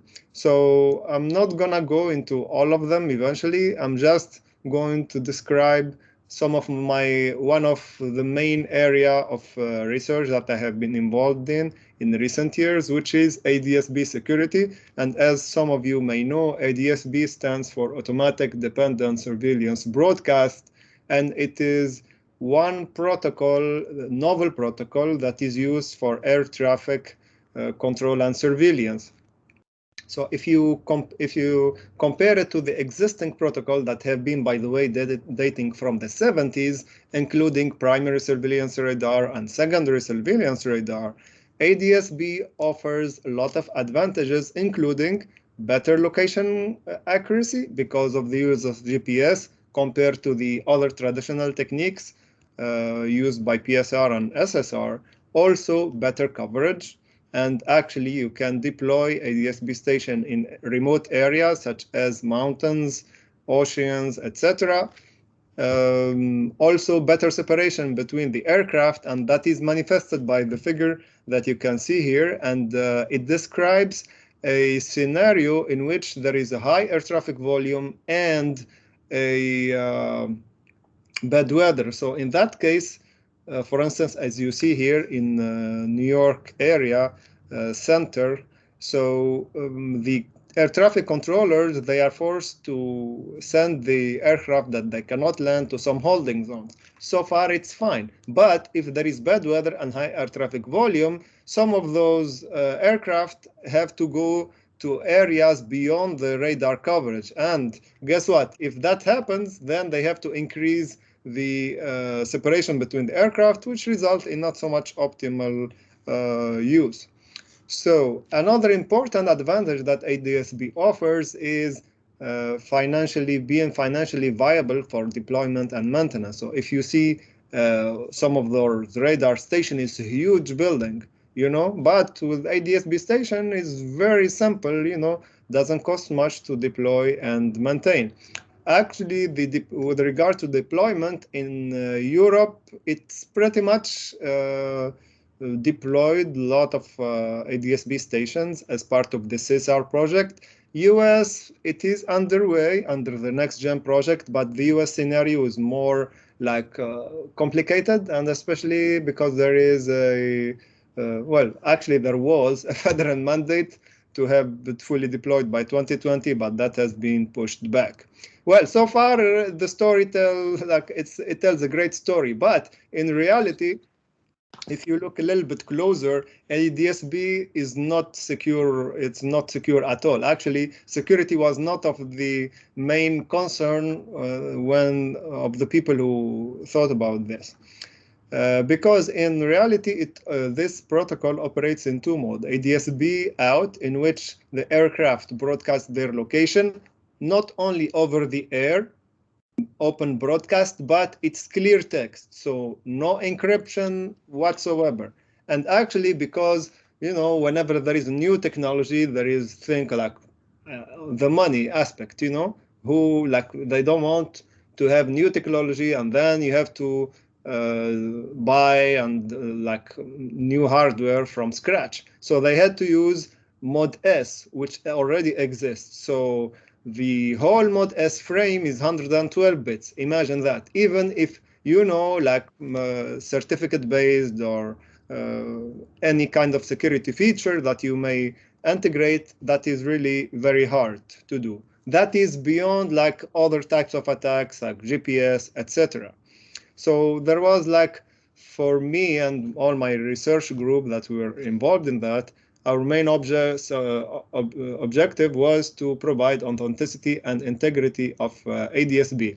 Eventually, here are some of the attacks. I mean, those range from eavesdropping to jamming, and jamming funny story that I can tell, jamming device are actually not expensive at all. And one day, they were fixing folks in New York, in New Jersey actually, near Newark, they were working on the track. So they were testing radio stuff, because in train also there is positive train control, which uses the radio waves. So they were detecting this source of jamming that comes every day at the same spot. So after a little bit of digging, because they found out that the track passes nearby Newark Airport. So this airport employee went to his track, got himself a jammer, and every day at the same time he takes a nap, he activates the jammer so that his boss wouldn't know where he is. So it tells you the severity of this threat. Imagine if you mount a jammer on a drone, not to mention that the strong jammers that nation state can possess. Well, among other attacks, eventually the more dangerous one include the replay or the injection attack, in which you can inject, if you are able to inject a message of to show basically a fake aircraft to the screen of the air traffic controller. That will make real mess, because it will give the impression that you are that a fake mid-air collision may happen. So this is ADS-B-SEC framework, which was the subject of several papers, and actually it's the subject of a US patent that was accepted recently in July 2021. So it's the patent 10.022.696. In which we enforce basically the integrity and confidentiality of ADS-B message. The advantage is that it's backward compatible with current standard, and more importantly, that there is no need to add any more, change the hardware or change the protocol. So I don't want to take too much time here, but it's a multi-modular two-tier system in which we integrate the security metadata that is based on keyed hash. We use that instead of the cyclic redundancy check, which is basically a software change. So there is no need to change any hardware. So, but in order to do that, the smallest HMAC digest is very big. So we do some bitwise operation to reduce the size. And that's how another important component is the key management module eventually. So we have some key distribution mechanism in foreseen versus unforeseen scenario that I'm not gonna go into details, but if you would like to know more, I would be happy to answer any of your questions afterwards. At the receiver side, eventually beyond the detection of fake messages because of the security metadata, eventually, the role of the key management module, that's the key. But beyond that, we also integrate machine learning techniques because after we detect that the attack is malicious, Now we do a multi-class classification. We actually injected several types of attacks, including replay and the message injection attacks, and then we try to classify those attacks after we detect them. I think I described this, so I don't want to go into details. I know I'm taking too much. Yeah. We do have a couple of faculty need to leave soon, so can you wrap it up? I think I'll stop here because I spoke about much of what I wanted to say. So, I mean, if there is any question, I'll be happy to answer it. Okay, thank you. So, thank you for the presentation. I know. So, Dr. Arora, I know you wanted to present next. I had a request from my colleague, Dr. Thompson. She has to leave early, so I wonder, would you mind having her present first? Sorry about that. That's okay. No worries. That's fine. Thank you. Yeah, so Dr. Thompson, I know you are leading the biomedical group here. So if you want to share your research, I hope it's not too late for your other appointment. So if you'd like to share a screen, please go ahead. Yeah, thank you. And hold on. Thank you. And thank you so much for letting me go ahead, Dr. Aurora. I'm going to go ahead and share my screen, and hopefully I can go kind of quick. I have to share my screen first. And also thank you from our NASA guests for being patient and staying with us. I hope it's it's okay with your schedule. Yeah.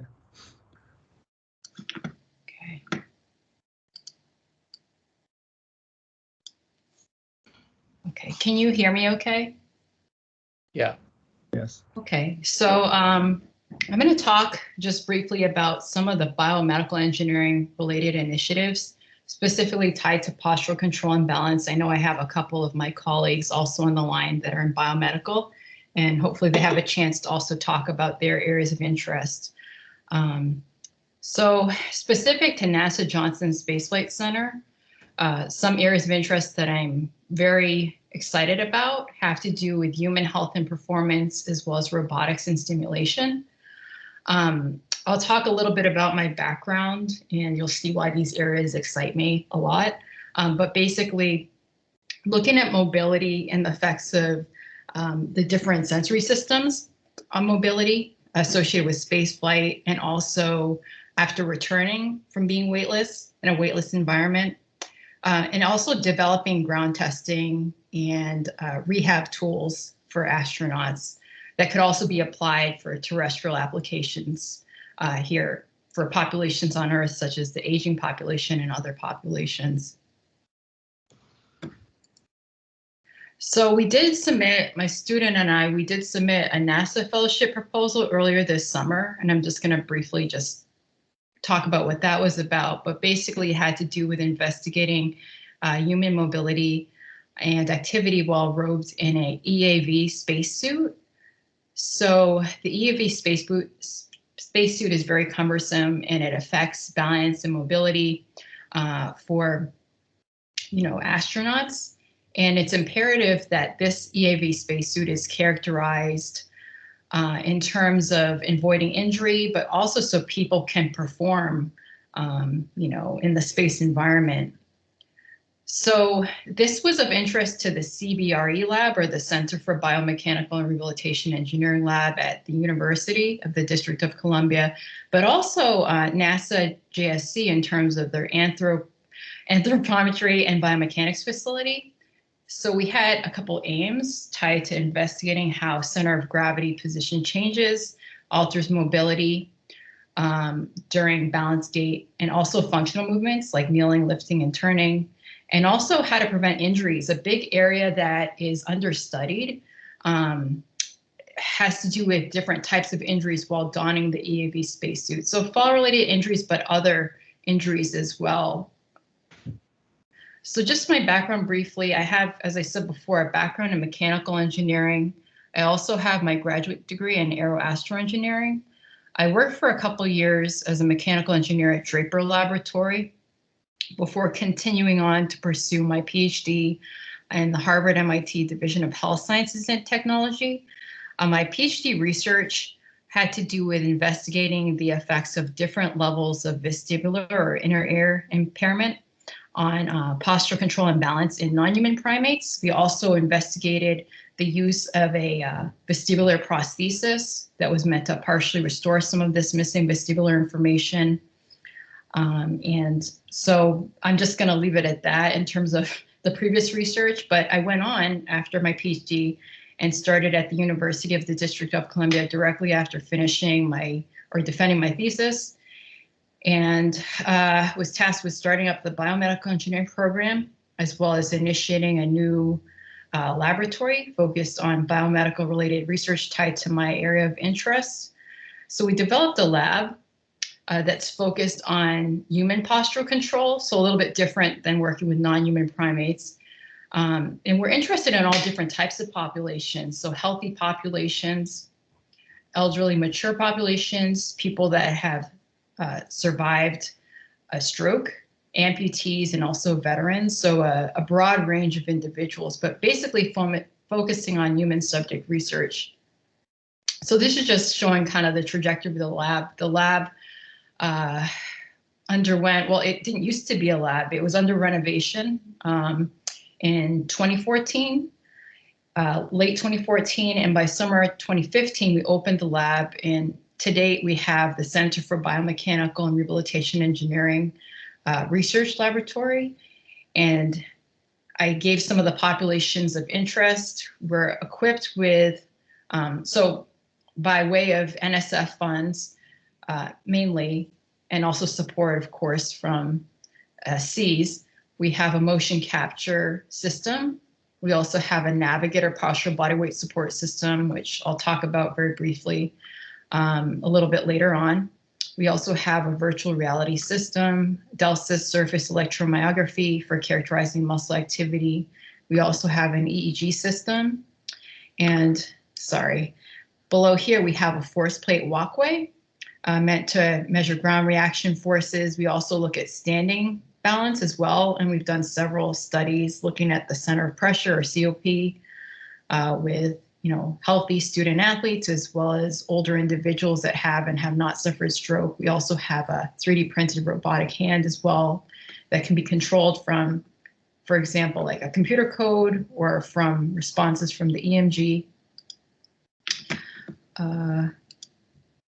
Yeah, so the biomedical engineering program was full board approved within the university actually in fall 2014. Department of Education approval came in spring 2017.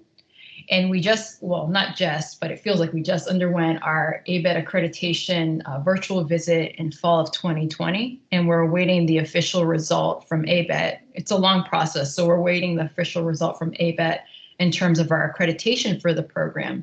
So UDC is one of only very few HBCUs nationwide with a degree granting biomedical engineering bachelor's program. So having that ABET accreditation will be a big feather in the cap for the School of Engineering as well as the university, and hopefully drawing a lot of students and interest and all these good things. But a focus of the program is, one of my areas of interest, which is posture and gait. A couple of my colleagues are interested in bioimaging, I think as Dr. Dennis mentioned, and Dr. Chen is interested in rehabilitation robotics and assistive technologies. So we're looking to expand the program, even though it is one of the newer programs at the university.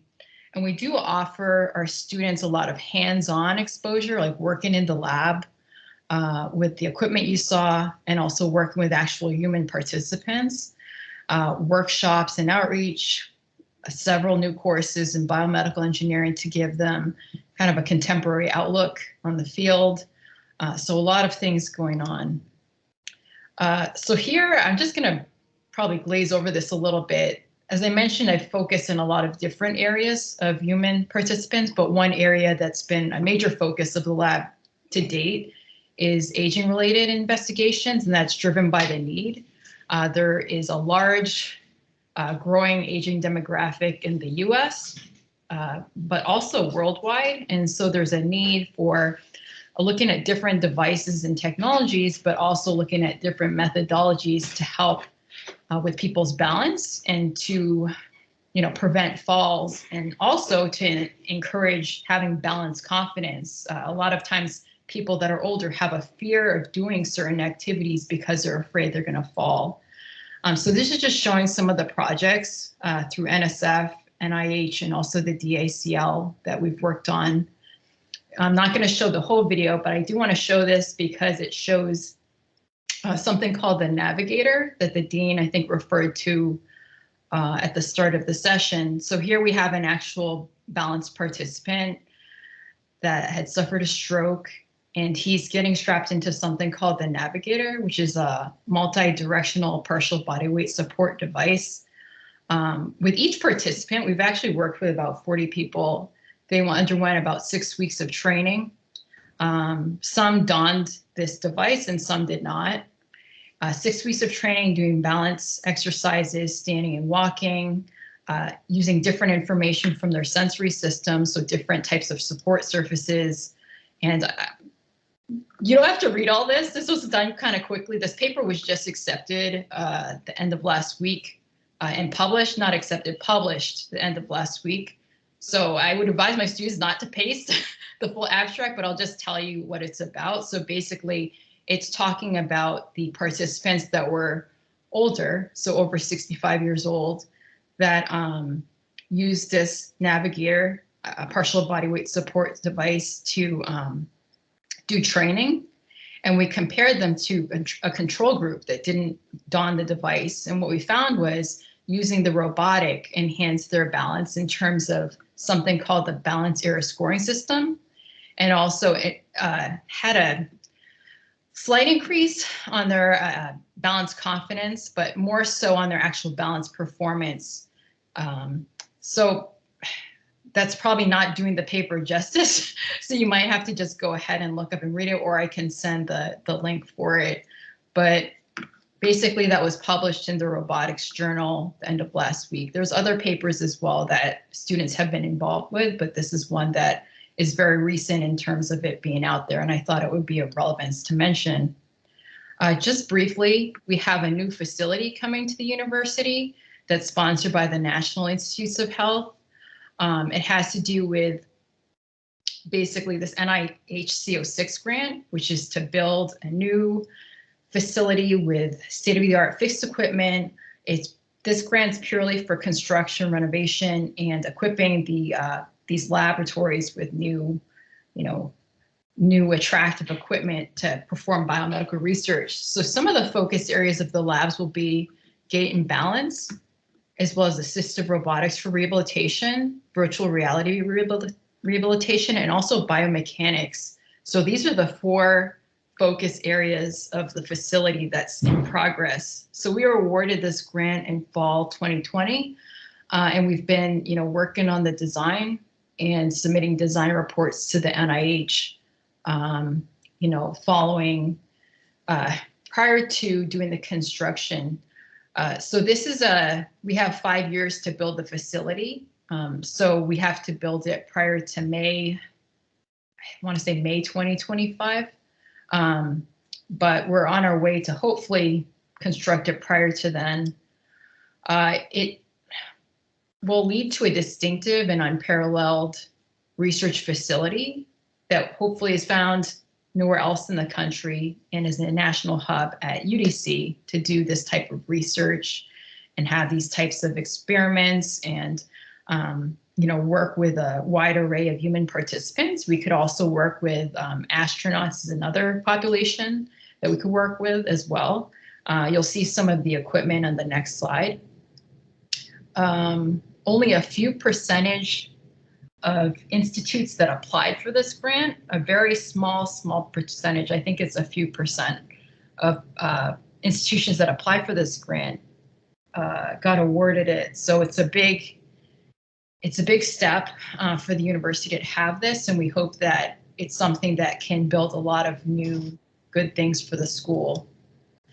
So a couple of I'm going to close with a couple of the equipment that we'll be getting. So one is the Karen Motec system that you see here. There's also one at Walter Reed and I think other places as well. This is a video, but it's just showing it being installed. But basically you can see it's a big piece of equipment with a large kind of frame, a semicircular screen to project different scenes, to have an immersive virtual reality environment. The platform itself is actually in a pit, as you see here. So it can rotate while the person is standing and, undergoing different experiments or training. There's also an instrumented treadmill, so the person can actually walk on the treadmill. And you can take force data, but you can also equip the person with markers, so you can get Vicon motion capture data while they're either performing experiments or doing training. And this can be used in a wide array of individuals, so patients, but also able-bodied people. This is some of the other equipment that's going to be coming to the school and the university. So an immersive laboratory, which is a similar idea to the Karen, a little bit smaller. It just has a treadmill, so the treadmill doesn't rotate. CAB simulator system, a Vertex CDP platform that actually tilts in direct proportion to the person's shifts in the center of pressure. And you can see here they have a virtual reality screen. So you can do a lot of neat experiments with that, but also training on the different sensory systems used for balance. So your visual system, your foot or somatosensory cues here, and also, of course, using your vestibular system as well. And I showed before the TechScan force plate walkway, but one thing that we're looking to enhance is the having the force plates embedded in the floor. So these are AMTI force plates that will actually be embedded in some of the lab flooring, and 0G partial body weight support, which is a little bit different than the Navigator, but also maybe we could do some comparison studies and equip some of the other labs with this equipment. So I wanted to acknowledge NSF, I wanted to acknowledge NSF for their support, their funding support for the various activities. Most of them I didn't get to discuss due to the interest of time, but also for their recent support for building a new facility, and also for our National Institutes of Aging grant in the Department of Aging. As always, I acknowledge, the School of Engineering and the Dean Shetty, for his support, and the CBRE lab with all the great students that have, come into the lab and graduated or moved on to other things. And I also want to thank Dr. Shu and those that helped set up this this session through NASA JSC.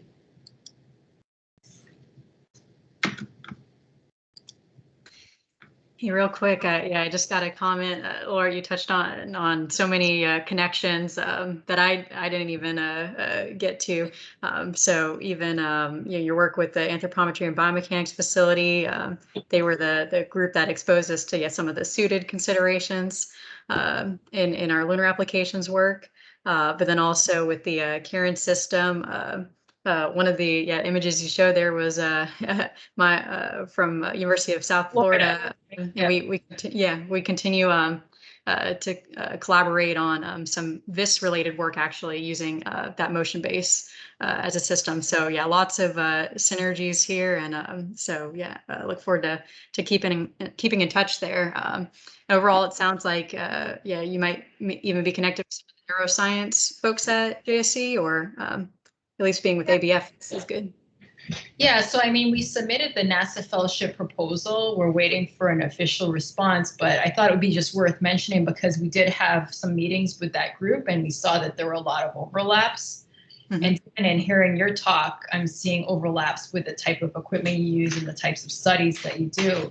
So we're just kind of scratching the surface, I mean, this summer, and seeing the things, but maybe we can connect offline and talk a little bit more. Yeah, for sure. And also, yeah, I'll just point out the Human Research Program Investigators Workshop. I'm not sure if you've attended previously or heard about it, but that's a great time for all researchers to get together and a good opportunity to share some of your work as well. So yeah, though abstracts usually solicitations come out around the October timeframe. And then it takes place in January or early February. And usually, just out here at Galveston, it's a free conference, but it brings together a lot of the NASA and academic and other industries together for on the human health and performance side of things, especially. Okay, thank you. I had a couple comments as well, if we have a minute. Yeah, go ahead. So thank you, Dr. Thompson. That was a really good overview and very comprehensive. First, I want to, I guess, wish you luck with your ABET accreditation. I was indirectly involved with that with the Embry-Riddle folks, and I know, like you said, it is a long process. So good luck with that. I guess a couple other things that kind of rang a bell. You pointed out the virtual reality lab and the SES, or Systems Engineering Simulator. Both of those facilities are located within our organization directly. So obviously, some of our work colleagues are points of contact there. As a matter of fact, back in the early 2000s timeframe, I was the facility manager for the Systems Engineering Simulator for several years. And also I had much familiarity working with Draper Labs from my shuttle experience when they were doing shuttle flight control and I was working shuttle RMS. I guess lastly, the force plate application is of interest too. We actually spent some time last week with a new AMTI force plate setup that we have in our prototype immersive technology lab. Where we do have kind of hybrid reality and augmented reality studies going on, but we have been doing force plate collection and using it as a verification tool for some of our motion capture and biomechanics calculated ground reaction forces. So I thought that was kind of coincidental as well. Lots. I guess the bottom line or the takeaway message here is, seems like there's a lot of areas of overlap between your research and things that we're doing within our group. So, thank you again. Great. I'm very glad to see so many overlapping in the research, and I know Dr. Arora has been waiting patiently for his presentation. So yeah, if you want, go ahead, share your screen, so we can listen to your research. And for I just sorry. Oh, sorry. Can you see my screen at the moment? Yes. Okay. Yes. So thank you, Dr. Zhu. Thank you so much for this opportunity, and thank you to the NASA colleagues, Les and Caitlin. We are from the business school, so obviously this opportunity and platform is really great for us. I know Caitlin talked about social interaction in her research, in her talk. So this particular research actually is focused on the social, collaborative, and behavioral robotics that we have been researching at the UDC School of Business and Public Administration. And the title that I want to talk about today is Finding Human in Human-Robot Interaction. That's basically examining robotic anthropomorphism, human personality traits, and robot likability in the HRI circumstances. And of course, this research is funded by NASA because Dr. Jiajindu was involved in this research. We had a student who worked on this, and this is also funded by the National Science Foundation. I am Anshi Arora. I'm the Associate Professor of Marketing in the School of Business and Public Administration. And I have, Amit, do you want to introduce yourself? Yeah, good afternoon, everyone again. So I'm Amit Arora, Associate Professor of Logistics and Supply Chain Management at School of Business, UDC. All right, so, and this paper recently got accepted in the International Journal of Intelligent Information Technologies. And we are very excited because we get a second National Science Foundation grant in the field of social robotics just recently. So we thought we'll talk about this today. Try to go to the next slide. So here's our outline of the presentation. And I know we have constraints of time, and I know Les and Caitlin has been there with us forever. So I'd like to be as quick as possible. In normal circumstance, when I present this paper in, social sciences or business conferences, I really need to talk about artificial intelligence. What are they? What is social robotics? But here I know the audience knows much more, so I'm going to skip this particular slide. And this is again, normally I talk about the 101 on artificial intelligence. What is AI? It's basically saying the computer is doing a human thing. Machine learning, where computer is learning. And then of course, if I go on to the next one, which is a deep learning. I'm not sure why is it not coming. All right, so the deep learning is where the computer is learning in a specific way. And this is, again, as I said, is just an introduction that I normally give in a business conference where people are not much aware of the subject. But here, let's focus directly on social robotics. And we have all these robots, whether it's a HitchBot that you see in a picture here, or there's a Shimo, which is advanced step in innovative mobility. This was a robot that came in 1990s from Honda, the first robot to walk, talk, voice recognition, facial recognition, and so on. And then we have Curio from Sony. That's a quest for curiosity. This was around 2000. And again, the first robot to do Ramba Samba. So obviously, the social robots have been improving every year. In 2016 and until recently, or even in the COVID times, Toyota Karibo Minis became very, very popular in Japan, especially with the seniors out there. It's a part of Toyota Heart Project. And this is the first robot to gauge human emotions or to aim it basically aims to create HRI between humans and machine, and it mimics human emotions, faces, words, and big eyes, of course. So basically, if you carry this robot in your car, and let's say you apply brakes on the car, the robot is going to scream at you and say, hey, what are you doing? Focus or drive safely. So that's the kind of human-robot interaction that's happening in the current times in the social robotic spheres. Coming back to this beautiful robot, this was in 2015. This is HitchBot. Now, this is a robot that hitchhikes, as the name suggests. So this robot actually cross boundaries, right? So it's basically dependent on pure passion and love by humans. So basically, it hitchhikes in the sense it used to ask people for hitchhiking in their cars, and people used to keep the robot in their cars and then cross boundaries. So it went to Mexico, it went to Canada, and then while coming back to the country, to the United States, the robot was vandalized beyond repair. So really, what was interesting about HitchBot was a lot of outpour of the emotions on Twitter, where people started talking about HitchBot, and they're saying HitchBot is dead because humans are awful.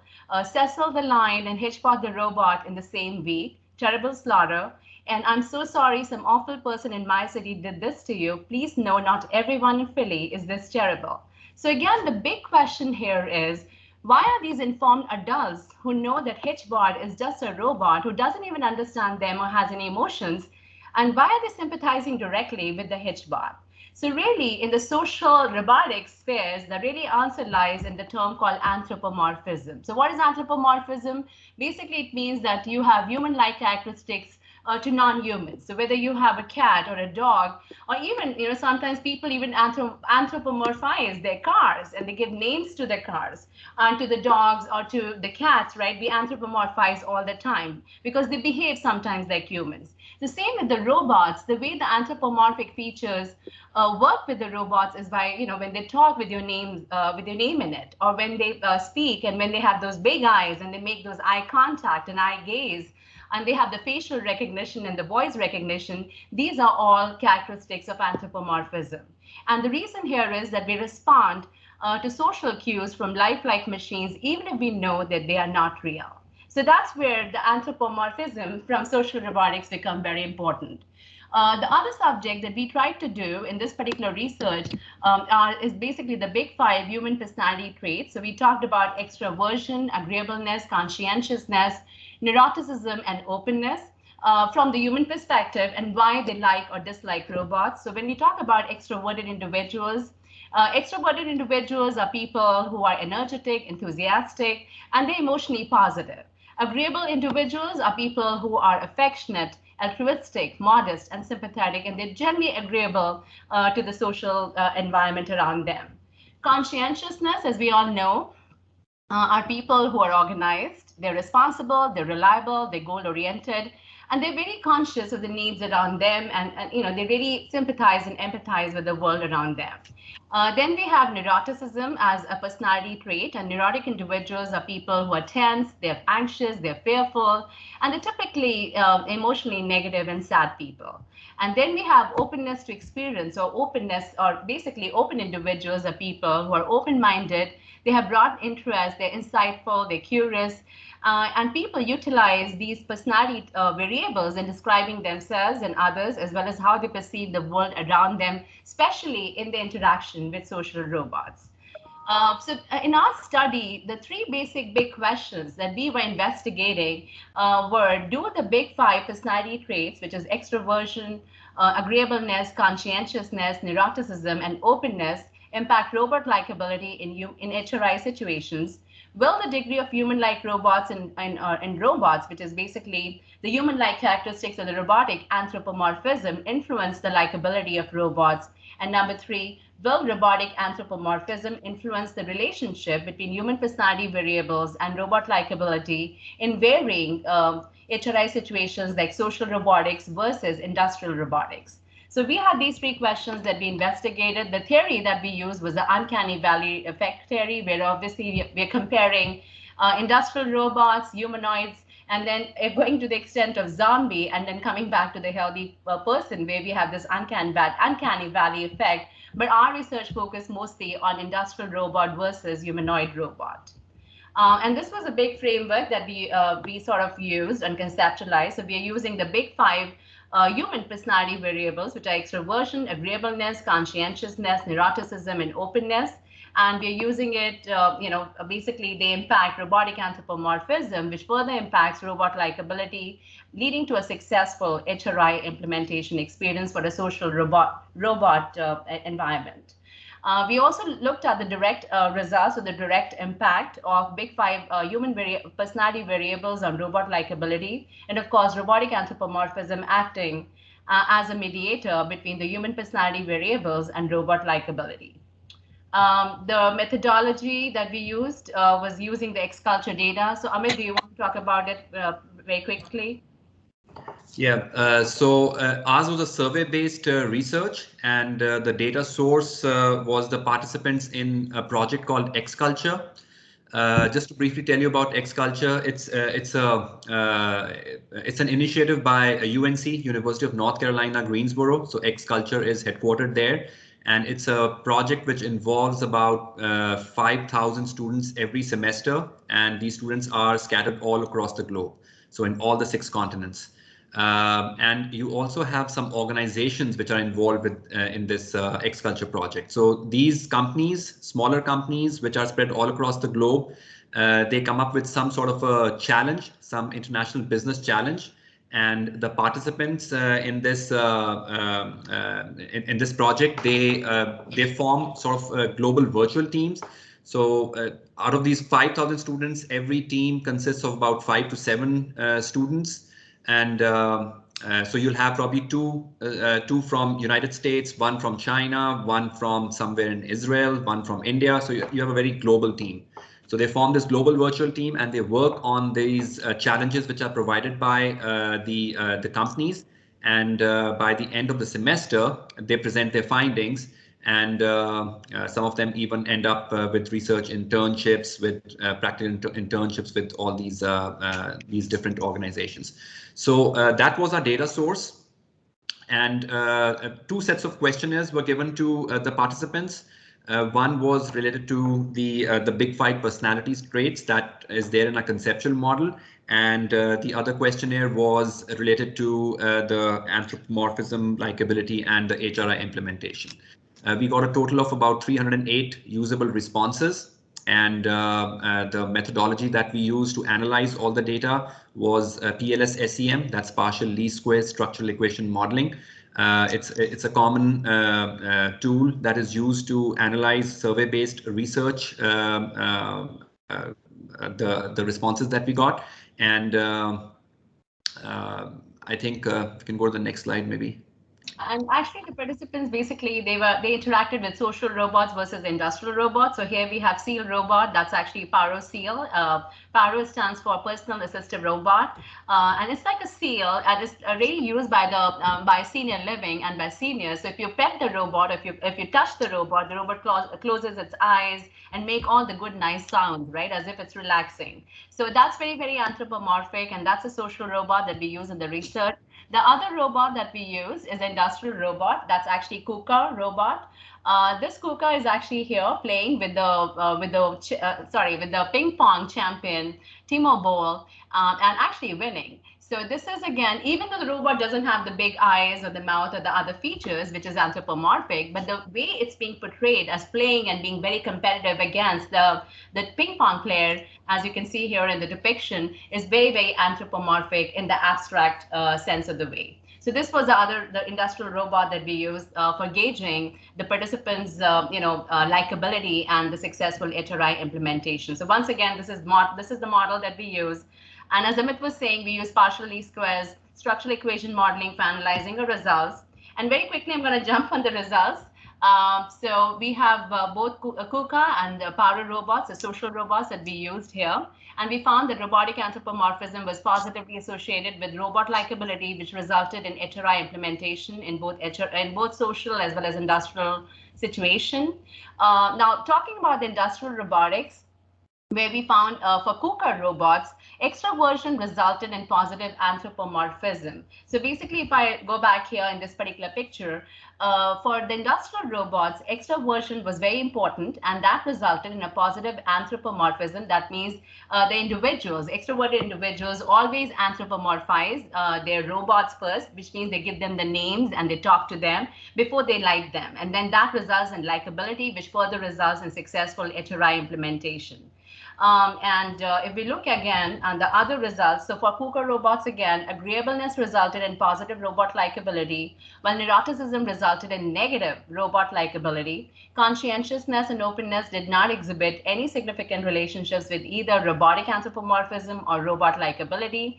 Unlike extroversion, we found that agreeableness and neuroticism did not have any strong and significant relationships through robotic anthropomorphism to robot likability. So again, coming back to the figure, just explaining this again. So in the case of industrial robots, only for extroversion, we found that robotic anthropomorphism was extremely important. Whereas for agreeableness or for neuroticism, so neurotic individuals have negative likability for the robots, which means they dislike the robots, and they did not experience any feeling of anthropomorphism. The same thing happened for agreeable individuals as well. They did not also experience any anthropomorphism while analyzing or interacting with the industrial robot, but they liked the robot overall. But it's just that the anthropomorphism was not a strong mediator in case of industrial robotics.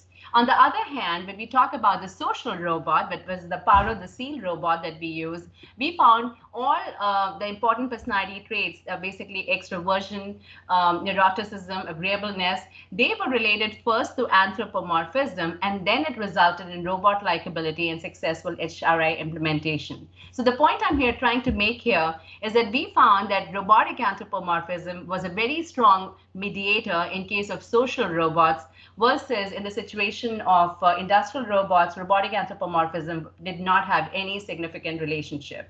So that's where we found that the term, and these are all the written description here, but the term of anthropomorphism or the concept of anthropomorphism was extremely important in case of social robotics versus industrial robotics.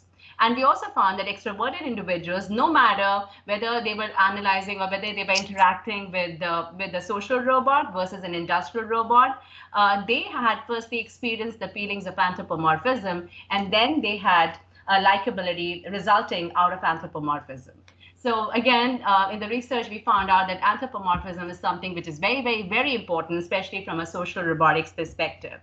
I just briefly want to touch base about this particular research that our students are involved right now. This is a research where they're participating with AAAS, which is American Association of the Advancement of Science this year. And it's very competitive platform. So our student research got accepted this year, and they're actually participating in the competition. And they're talking about robotic interventions for learning. And sort of they're developing ethical robots engaged in robotic interventions for students with learning disabilities. The focus there is on autism and other learning disabled students, and with the use of educational robotics, of course. And main thing that the students are trying to do here is they're trying to look at anthropomorphism and the robotic anthropomorphic features like the gaze, the eyes, and the way the robot talk, how long does he talk, or how long does the robot talk, and whether the people want to have a she robot versus a he robot, and all those kind of important, interesting things. But one of the things that the students are definitely working on is the gaze of robot, where the robot can gaze at you for hours and hours together. But from a human perspective, especially from a child perspective, this may not be the right thing. So, we want the robot to gaze at us, especially when when the robot is listening. But there are times, just like humans, we tend to have our gaze taken away. So the same thing we would like to replicate or mimic in a robot as well. And our students are actually working on that through this particular project. And I think this is my last slide. So that's all from my side. Thank you all for listening to the presentation. I'm not sure how I can go back to the slides. Are you still seeing my screen at the moment? Yes. Yes. Yeah, I'll just add a couple of quick comments. I just think it's very, very interesting from the considerations for long duration space flight and intravehicular robotics, right? And some, on the ISS as well, there's been Robonaut, and motivations for dexterity there are, to interact with the human interfaces and whatnot, but where you have all the other features there as well. But even, looking at other industrial type robot approaches for intravehicular robotics in the future, if there's if these are going to be systems that are just on board, if we're talking gateway, our lunar platform, we need robotics to help facilitate when it's uninhabited, but then when crew are there as well, how is that interaction? And are there ways when you're more distant from Earth, separated from that communication and everything, that you have some of these, the robotic socialization or other features that maybe just, the smallest thing could help, help support the crew behaviorally in long duration missions. So lots of interesting synergies there too. Thank you. Thank you so much. It's nice to know that we are involved in something which is important. So yeah, thank you. And there's free flyer robots, and I mean, just across the agency, there's lots of different types of approaches. But then of course the automated systems in themselves, and how you have just the computer interfaces for those as well. So yeah, all different tiers, I'd say. Thank you. So our students actually have experimented with different kinds of robots, and one of the ones that they have actually selected is a Now. So now we're actually having Now robots. We already have it in the School of Engineering, but now robots work very well with people with autism and learning disabilities, and that is right now the focus for our research. Right, we're looking at human personality types, and then anthropomorphism, and then learning disabilities at the same time. But thank you for your comment. Thank you. Yeah. Yeah, I was just going to follow up kind of along the lines of what Caitlin said. And, I guess really within our organization, there have been attempts at humanoid type robots, maybe not so much from anthropomorphism as more task-based assistance to the crew members, those kinds of things. So I'm not sure how familiar you are with the Robonaut system that Caitlin mentioned there, but if you need to, we can provide you links to that type of material. They have a lot of online resources.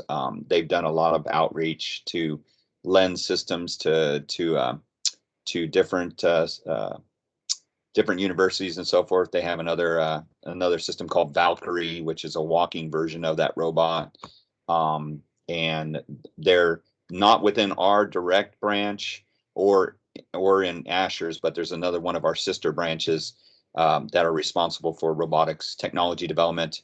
And so all the humanoid type robots are developed out of that organization. So we'd be happy to share that kind of information with you if you need additional context there. Great, that'll be great. Thank you. Thank you so much. I'll reach out to you offline and then we can talk more on that. Thank you. Thank you. Okay. Thank you, Dr. Anor.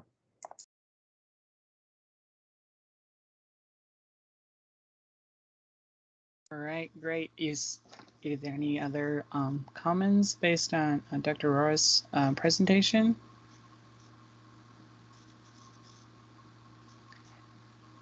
Or Dr. Roy can put your email in the chat. If there's any comments or whatever, you can feel free to reach her. If not, I think Dr. Tan has also a presentation that he's ready to go. Sure. Let me share my slides. Okay. Could you guys see the slides right now? Yes, we can see the slide. Okay. Yes. Great. Thank you. Let me just move to here. Somehow I cannot see. We have to make sure I'm able to see all of you here. Okay.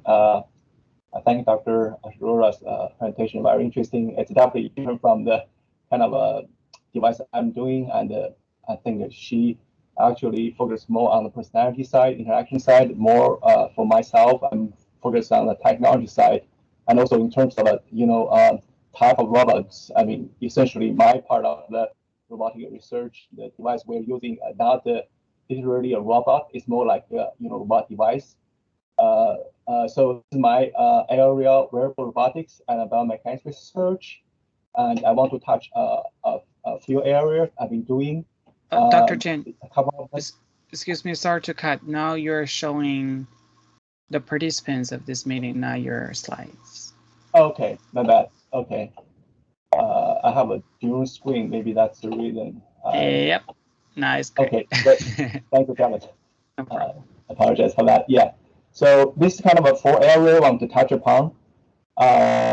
First, Dr. Thompson gave a great presentation about the study she have been doing, and also the study she laid out for the future. I mean, like I mentioned, I'm working closely with Dr. Thompson, and also she served kind of as my mentor for this area in the age population, motion capture and analysis.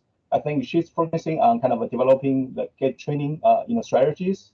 What my work is doing is basically study the pre and post training effects. For example, after certain training she developed, and the use the population could be control population could be stroke, and even amputee population. This training actually have effect on the participants, and also we want to identify what are the primary outcome measures for this populations. So this is the first kind of area I will touch upon shortly. And the second and the third is which I did when I pursued my PhD degree in Catholic University of America. Also, when I'm doing my postdoctoral training at the National Institute of Health, when I was at FAB, which is a functional biomechanics lab, for a couple of years before I joined the UDC. I'm working on the robotic controller design for the rehabilitation. And the last but not least is I've been working with my colleague Dr. Dennis in developing certain wearable technologies for remote rehabilitation monitoring, which are much needed technology right now. Not just during pandemic, but before the pandemic, for people with stroke and other neurological conditions. So first, let me just sorry, slideshow, current slide. So this is kind of I want to show you here is just give you an example what kind of software and how we do this type of data analysis. The first, collect from Bicon software will be kind of a hardware to process in the software, which is associated with the Bicon company. And what we did for this data processing, mainly, labeling the marker, as well as do some filtering and also gate fading, because you use from motion capture, sometimes the marker is missing. You have to use certain technology to fill those missing markers. And also here in the middle column, I show you is kind of the path this participant follow for the evaluation. And here it's a kind of like a square-shaped path, walking path. During this walking path, the subject will perform 4 types of walking. Starting from point A, they do a forward walking, and then from B to C, they do a sideways walking with right foot leading, and do backward walking, and then from D to A, they perform a sideways walking again, but with a left foot leading the walking. So the reason we feel like this is a good way to evaluate because it can cover the everyday movements except the turns. So for this particular evaluation kind of a path, the subject does not actually do the turns. But overall, I think this type of a path cover mostly the everyday movements. And then after this data, we kind of pre-processing. We kind of send the data to the Visual 3D software, and then we do the kind of a model reconstruction. Then we can actually do some data analysis, which I'll show you in the next slide. And then in terms of walking pattern for this evaluation, we kind of ask the subject to do 2 kinds of walking pattern, particularly for the forward walking and backward walking. We ask them to do normal walking, just walk as a regular walking, let's say step length or stride. And also another one, we ask them to do the tandem walking, which is a tandem gait. Here, at least here is a gait where the toes of the back foot touch the heel of the front foot at each step. And this tandem walking has been used as a NASA, astronaut gait evaluation after the land, on the Earth. And so we do the same way. I think, make this task challenging, so actually may be able to pick up the, those, not trivial, but the small kind of improvement, just physically. And so in terms of the data processing, we create a pipeline, and which I want to show you in the next slides. So this kind of a pipeline we created, mainly involved the Nexus software and Visual 3D here, and also MATLAB for data kind of a plotting and statistical analysis. And the good thing about the Visual 3D is Visual 3D not just give you the visual reconstruction, but also do very detailed analysis. For example, I give an example of this analysis. They can, after you create the model and then apply this model to the motion files you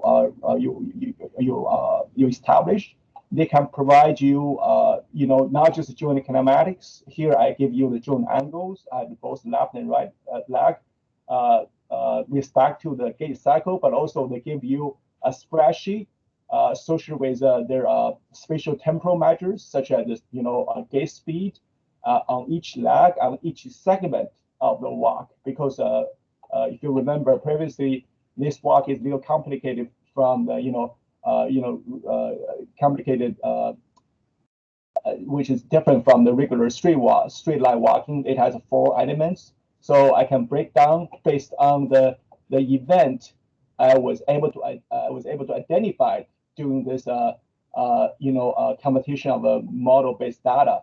So once I'm able to do that, then the system itself able to break down these 4 walking elements I call, and then give you data on each element, such as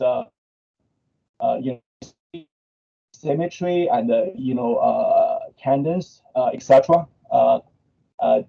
Besides just the joint profile in this sense.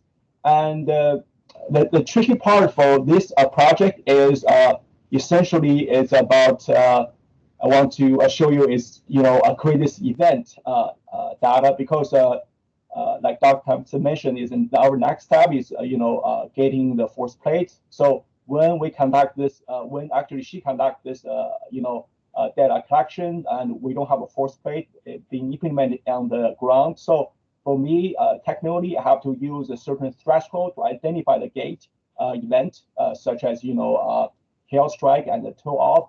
In this case, I use the velocity of the center of the mass of the foot, center of gravity of the foot, I'm sorry, and to identify, and this identification have to be done manually, but because the Visual 3D have this, algorithm, which allowed me to, use a certain value and then put into, and then they can identify automatically on the gate cycle, which I marked.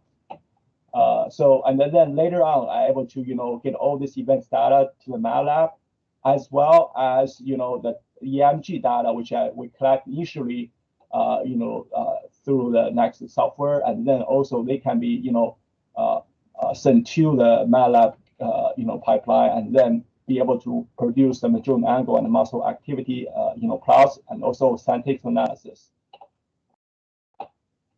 And so this is kind of at the MATLAB level, you can see some of the analysis we've been doing so far. We are still right now trying to deciphering. We try to decipher this data, what they mean. But you can, based on our pipeline we created, we can do a very clear, straightforward, pre and post, plotting using the joint angle data and also the muscle activity data. Then mainly, we focus on the two major extensor muscles on the, on the leg. One is on the side, one is on the shin, and also two flexor muscles on the leg. One is again is on the side, which is a median hamstring. Another is on the shin, which is a gastro. And also, like I mentioned, it's able to this Visual 3D software able to give us directly some spatial temporal parameters based on your interest. So currently, looking into the three parameter: one is the cadence, one is step length, as well as the gait symmetry. So this is just one example which I list here for control subject. One is a chronic stroke subject. Which this is just one element from the walking. We right now still study, this data. And now I want to move on to talk about something I did during my postdoctoral training at the NIH. And one of study I did is developing a passive knee exoskeleton that aims to assist knee extension during walking. And the reason we develop a passive is first, it's like extension of my postdoc of my PhD work. One was at the Catholic University of America. The difference between my PhD work and this work is I moved from upper body to a lower body. But again, idea is similar. We want to use a practical material such as rubber cord or spring. To provide, to actually provide, certain assistant torque profile, which aligned with the system the subject needed. Essentially, for the people, for the people who have the cerebral palsy, also they usually have certain impaired gait. Usually their gait is more impaired at one side.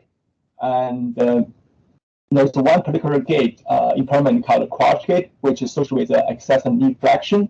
So this particular device, free gait, is mainly help them to extend their knee when they when they walk.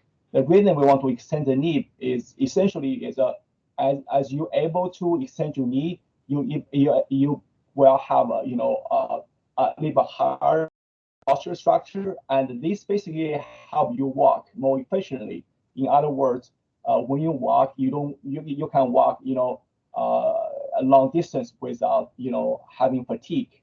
So that's basically the idea. And again, the design itself focuses on the many these areas, form factor improving, as well as create using the kind of a structure we designed here to create a certain torque profile. For example, for this picture, both this picture and this picture show you is we're able to basically, by changing the stiffness of the rubber cord and also by changing attachment angle, which this circle here serve attachment angle, we can, at some extent, to change the system profile.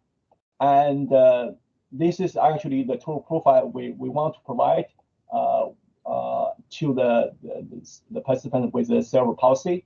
And here's this particular figure show you is a benchtop testing. So before we test on the subject, we want to see the actual the kind of a torque provided by this device actually match to our theoretical calculation, which kind of match for for these two examples here. One is the red one is a 2-string measures, another one 3-string measure. What 2-string mean is basically we touch a 2 chord here at 90-degree attachment point. 3-string is basically 3 chords, which you have a little bit higher system torque. Another project I'm involved. Actually, I'm leading this project back at the NIH. This also my major project at NIH was develop a second generation NIH pediatric skeleton for data rehabilitation in people with cerebral palsy. And so I focus on developing the hardware, essentially including the mechanical design as well as the electronic layer of the device, and also create a control structure using the microcontroller. So the next slide, I think I can show you. Sorry, not next slides. But I think it's the slide after next. I can show you what the controller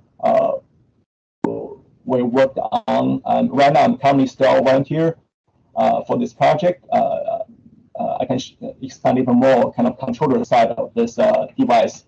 And this device right now is being, testing. And I think before I left, we recruit the subjects, the children with cerebral palsy, to test their walking ability when they wear the device and using our control algorithm. So before I move on to controller of the NIH P-REX, I want to mention a little bit about my kind of design projects during my PhD. One is I developed a springware, which is again it's a elastic cord based device to help a stroke individual to reach and grasp object. Usually, stroke individual has impaired motor function on the arm. One major kind of impairment or major deficit associated with their distal end of the arm, which including the hand and wrist. For example, their hand is hard to open, as well as the wrist is very hard to rotate in certain way in technical term called supination, which is have you palm facing kind of up. So this device essentially help their supinate their wrist as well as able to extend their elbow and lift or flex their shoulder. So they're able to lift something up and also turn their hand to grab an object in the kind of a proper position. I think right now the device is still being improving at the university, even though I'm now involved. But again, this is one project I'm doing I was doing to actually create the prototype to see if this spring-based device can achieve certain function augmentation. Essentially, we want to do is achieve function rehabilitation, which improve their motor function of this stroke subject, and later on we can reduce the system, and then they will get rid of this device, which means they're able to perform this task by themselves. Another project involved at my doctoral training is evaluating a Hexor 2 device. It's a robotic finger skeleton that mainly used to train the hand open and close. This is any factor which basically subject lay their hand on this device, and then we use a strap to secure the finger on one element of device and then thumb on another element device. And for the device to work, is basically to rehabilitate the patient's hand. We ask them to perform evaluation games. These games, which now show you here, and the game basically can be used to assess their baseline extension level of their hand. Like I mentioned, for the people with stroke, they usually have a problem to open the hand. So we want to at the before the training start, we can get baseline extension ability, and then the basically this hacksaw can actually basically provide certain assistance at a different angle level and allow them to perform this we call it gate game. Based on your success rate, we can either decrease or increase the assistance. So along the way, ideal is as they be able to perform games more and more, we should able to decrease assistance. And so this one particular kind of a game modality. Another game is we basically use the game available just in public and then tweak the game or develop the similar game with similar concept, allow them to perform with this current system level. And the different for this modality is we want to involve more like fingers coordination. So basically it's more task specific training. So we feel like this way their finger motor function would be improved further. So this is basically the two projects I did for my PhD. And move on, I talk about the robotic controller design for the PRACs at the edge. One thing is this controller, we mainly break down the two area. One is the front end of controller, which is developing control GUI, a graphic user design, to able to provide control command and also be able to track the sensor data. And so this is a kind of a front end we created in the Python. And then the back end is a kind of a, I would say the core of this controller is we're able to create the three types of control algorithm using the microcontroller, which is Arduino-based controller. And this is three control algorithm. One is we call it constant control, which you provide a constant torque level, and another one is impedance control, which you provide a kind of a system torque based on their knee extension angle.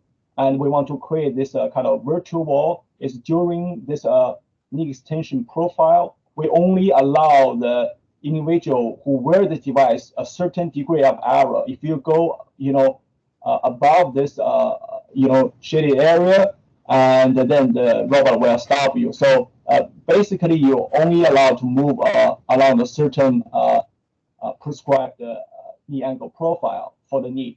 And the dynamic control is essentially we have a algorithm used to estimate the knee extension moment of the subjects when they wear the device, and then we're able to provide proportion, a system proportional to that estimated knee moment, and then we give this knee extension assistant to the subject.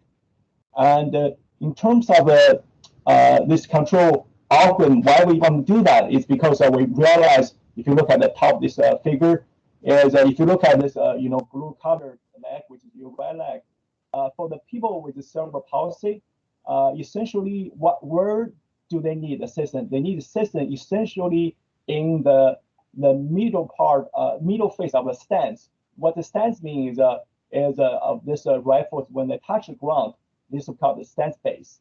And also the leg swing face of this particular leg, which is when your foot is past this maximum knee flexion during the the spring, and then start to extend, and then before they go to the second or subsequent health strike of the same leg. So middle stand and the late swing primarily, primarily, for the knee extension systems. So that's why we, create this three kind of a control algorithm to say which one better serve the children with cerebral palsy to help them extend their knee. So far, based on our initial study, we kind of feel like the adaptive control, was a favorite based on their opinion. Subject opinion, but we still want to collect more data through the subjects to see which one is better. So this is a controller design. And last on my research, I want to mention is wearable technology for remote health monitoring. And essentially, what we want to do is we want to use wearable watch, a commercial wearable watch, to create use that as a base to create monitoring framework to monitor the vital signs of a certain population. And this population we're targeted at are stroke survivors, adults with cerebral palsy, and of course, I should say certainly the COVID survivors. And for example, for stroke, chronic stroke individuals especially, they tend to use less their impaired arm at home. A wearable device can be used to track their usage, of their impaired arm. And also, as we, read the news, and there's an urgent need for remote rehabilitation monitoring, for the COVID survivors, especially elderly COVID survivors during this pandemic. So, what are the methods we try to propose is when the participants wear these wearable devices, we can track their vital signs during home-based rehabilitation over a certain period of time, and then this vital, we can come up with some primary outcome measures based on this vital signs. Some could be divided by measurements such as also some could be sleeping quality. And at these be assessed, we actually,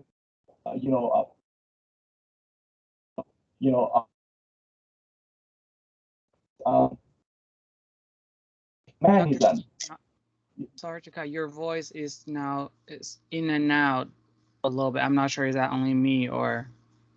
Okay. Yes, same thing here. So I guess I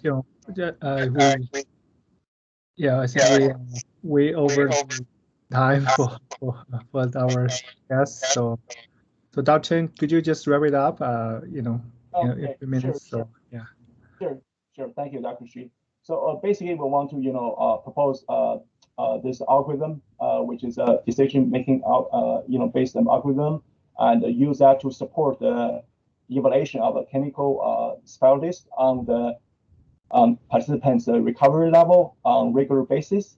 And I'm not sure, maybe have 1 minute. I'm not going to go over some student projects one by one, but one thing I want to touch on is, for example, like I viewed the Carolyn's, and also Johnson Space Center's project on the vibration isolation, projects.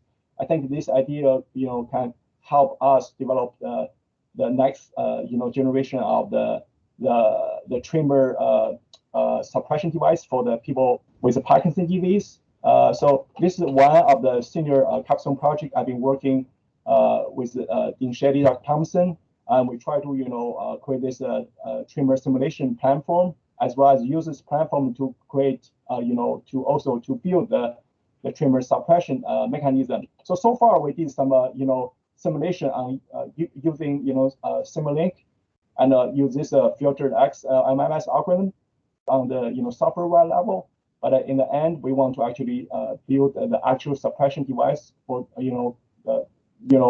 for people who have the posture tremor and also resting tremor, and hopefully we can get some advice from the Johnson Space Center and see how we develop. And right now, I'm envisioning use a passive kind of material such as spring but also use some memory, alloy, etc. But we're open to active material as well. Last but not least, this is just a one video show our controller. Last but not least, I also have some design. But so this one is I'm working with one of the student working on the developed device for amputee. This device right now, we are assembling this device. So this is a open source design developed by Unlimited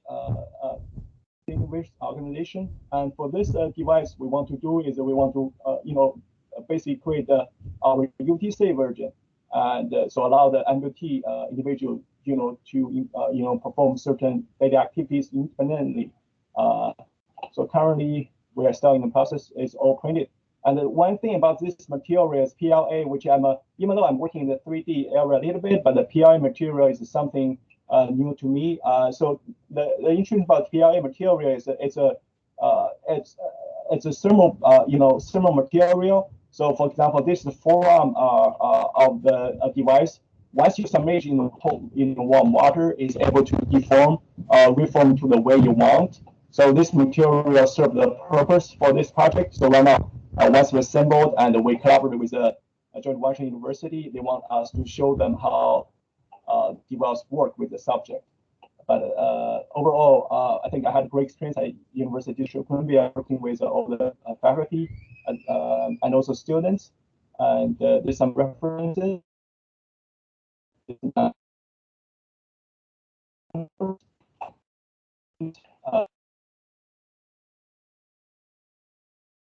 Thank you. All right, thank you, Dr. Chen, for your sharing your research. So I know we are over time, and I really appreciate our NASA guests being patient and bearing all the spending time, listening to our research. So I was going to share a few quick comments for G there. Just going through your projects real quick. Yeah, thanks for sharing your pipeline there. It's been a while since using Visual 3D, but always neat to see the workflow. And we use Vicon systems and OptiTrack as well. But yeah, on the exoskeleton side, we do have folks in our robotics division here that have worked with exoskeletons, from an assistive perspective on lower limb and even some upper body. But then also more recently from an exercise perspective. So how can an exoskeleton be used to knee exo, for instance, be used to help aid and add load to exercise. So I guess one question I had for you real quick. Sure. Is there any modeling of these exoskeletons involved and overlapping with your biomechanics modeling? That's a good question, because I know OpenSim a lot. I don't use it, but I think muscular is be very helpful. Study the loading and unloading of the I'm not sure, because my population interest is mainly on the subject as well as adults with cerebral palsy. I think adults with cerebral palsy, they are I kind of call them minority, because we put a lot of resources focused on children with cerebral palsy. My mentor at the NIH as well as at the Children's National Hospital feel like the adults with cerebral palsy is left out. I think this is why I proposed to the NIH a couple years ago, which I'm still trying to do that, is we want to expertise and try to see if there's certain biomechanics modeling we can actually provide some evidence on the deformity growth of the adults with cerebral palsy in terms of muscle and provide some fundamental I would say evidence on we should move focus on the adults with cerebral palsy, and that's basically one population. Definitely chronic stroke, another area. I think I want to focus on their lower level extremity development. I think definitely biomechanics modeling is a big plus to provide evidence on the reviewer on this is a good technology to study their muscle atrophy and also even a motor learning, motor recovery. How yeah, in I terms think we're which I try to generating.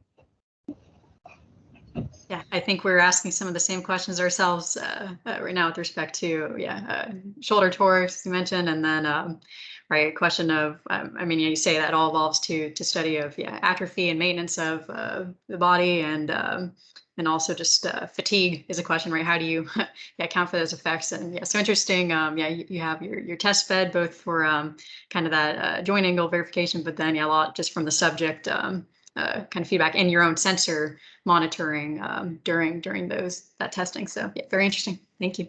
Thank you. I was just going to add in a comment along the lines of what Caitlin had mentioned earlier, and that is you have a lot of good research and projects going on here that you give during your overview. Very interesting. I would also see if there's an opportunity for you to showcase some of your research at the HRP IWS, which should be held probably towards the end of next January or February in 2022, the one that's held down in Galveston. So we can make sure to share at least that general information that was posted for this year's conference, although this year was virtual. Hopefully next year will be an in-person conference, and we can.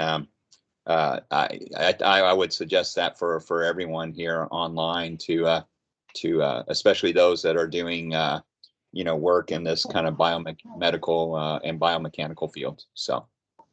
Sure. So thank you very much. Yeah. Thank you for sharing.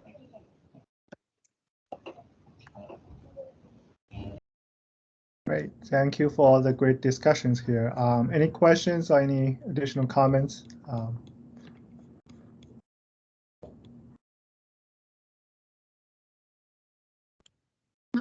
Overall for me, thanks again for sharing all and all these different projects here. There's a lot going on all around. Appreciate it. Yeah. Thank you. So we do have a active agreement with Johnson. So we look forward to extend some of the research, within the center, and also with, in particular, like the biomedical field with Johnson as well. So look forward to having more collections and discussions with you and your group in the future. Yeah, I do want to echo the same feeling because we got a chance to learn a lot about you. And then, as you said, there is a lot of areas could be collaboration, overlap. So we can make it happen. I think we'll try to participate in that EHRP showcase you mentioned for 2022 also. When you come, please reach out for, we'll get you in Argos and you can see how our gravity offload system operates, and potentially if there's studies that you want to run in your system and run them again here, we can usually do those very low cost. Sometimes it just fits in if we do it late in the year and everything's so. Yeah, the ambulatory system which we built here, as Dr. Thompson talked about, she calls Navigator. We have used it for patients, rehab patients, but it is an unweighing system, and always we were wondering how we can really use it for space purposes, like the microgravity type of environment. So so there's a funny story is our system, the Memorial Hermann, the rehab hospital remodeled, it's probably 5 years ago, and they wanted to build one of the systems, and we put the I-beams in their ceiling, but we never came up. It's a very expensive design, so we never got a grant to complete it. So they have these beams in their ceiling, but I'm pretty sure they just have commercial offloaders at this point for their research. Yeah, ours is pedestral, like it is supported from the floor. It is not fixed to the ceiling. It goes up to 12 feet, 11 and a half feet also. And an area of 12 feet by 12 feet is fairly wide so patients can walk like as though they can, like a normal human walk. You know. Yeah, our velocities are what cause us a lot of grief. We have very high accelerations and a lot of mass moving for the spacesuit. Yeah, and we simulate it using this software called Embed. Embed is a simulation. It used to be called VisSim before. Now our tire company took over, and then they have renamed it as Embed with more features. So that gives you a good advantage to simulate such things. You can change the mass, you can accelerate, you can change the different parameters, and then for different walking condition, you can see the performance. You know, so mainly it helps you to improve the control system. You know, so that is our interest actually in that. That is my interest, mine and a few others. Dr. Thompson's interest is from the patient's rehab point of view. You know. Sure. Yeah, we're very interested in the controls. There's a new design that will be it's enormous, and I think we're releasing a video that shows the size compared to the existing one. So I'll send you that link. But the controls problem and the cable dynamics, I think, are going to be very interesting for that huge system. So. Yeah. So what is the footprints of your system? How big is, how wide is it, right? Correct me if I'm wrong, Les or Caitlin, is it 60 by 30 by 60, 40 by. That is huge.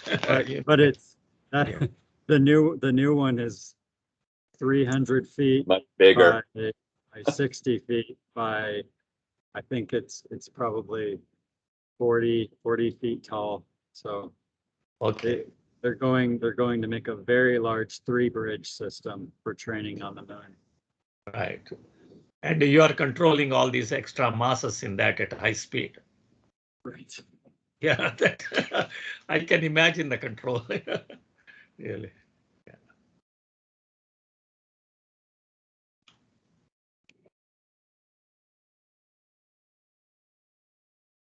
Yeah, I think for the university, I think we can do some smaller scale test and involve some students. I think, and then we can go to Johnson maybe for the larger scale test with their help, like what one of the things I'm doing with my counterpart at Johnson is using their vibration test facility for some of the stuff we produce here. So so that, yeah, I think that's a good synergy there and collaboration, you know.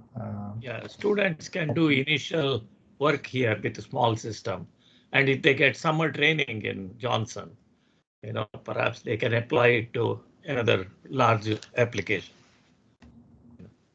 And just for everybody's information, that we do fund our students go to NASA Johnson for internship. So if at any point you are interested in hosting some, like our biomedical students or some other group students, please feel free to reach out. Yeah, we have agreement under that, so that allows us to send our students over. So yeah, just for information. That's great. And similar, or it might be what Les is going to mention, but capstone projects as well. If there is a, okay. If you need ideas, or if those are opportunities to work on some smaller projects, so, yeah, that's something that we've done with other universities. Like, you know, in my case with Embry, we'd you know, sometimes we would meet with you know, the faculty there, get together, come up with joint collaborative ideas that we could use as basically capstone project requirements, and then students could go off. I don't know how long the capstone, that was going to be one of my questions, how long capstone is there at the University of DC. At Prescott, it's actually it's a year-long capstone. I know some universities do like single semester. They do a preliminary, first semester is usually preliminary design, second semester is is critical design, and they actually they're required at the end to actually produce a piece of hardware or software, or it's essentially very hands-on. It sounds like similar to your school, right? And they're required to produce a product as part of the capstone outcome. So exactly. Okay. I guess another thing, I guess it might depend on department as well. How large are the capstone groups there? It could be anywhere from 3 to 4, 5. I mean, we don't normally have more than 5 unless it's civil engineering groups are there. Okay. But in mechanical and electrical, it is 2, 3, 4. Okay. That is the most. Okay. All right. I think it varies over there. I mean, it's, the mechanical robotics teams tend to be smaller in nature because there's not as many students. Aerospace is huge. So I've sat in on panels where the capstone design presentations were upwards of 25 students.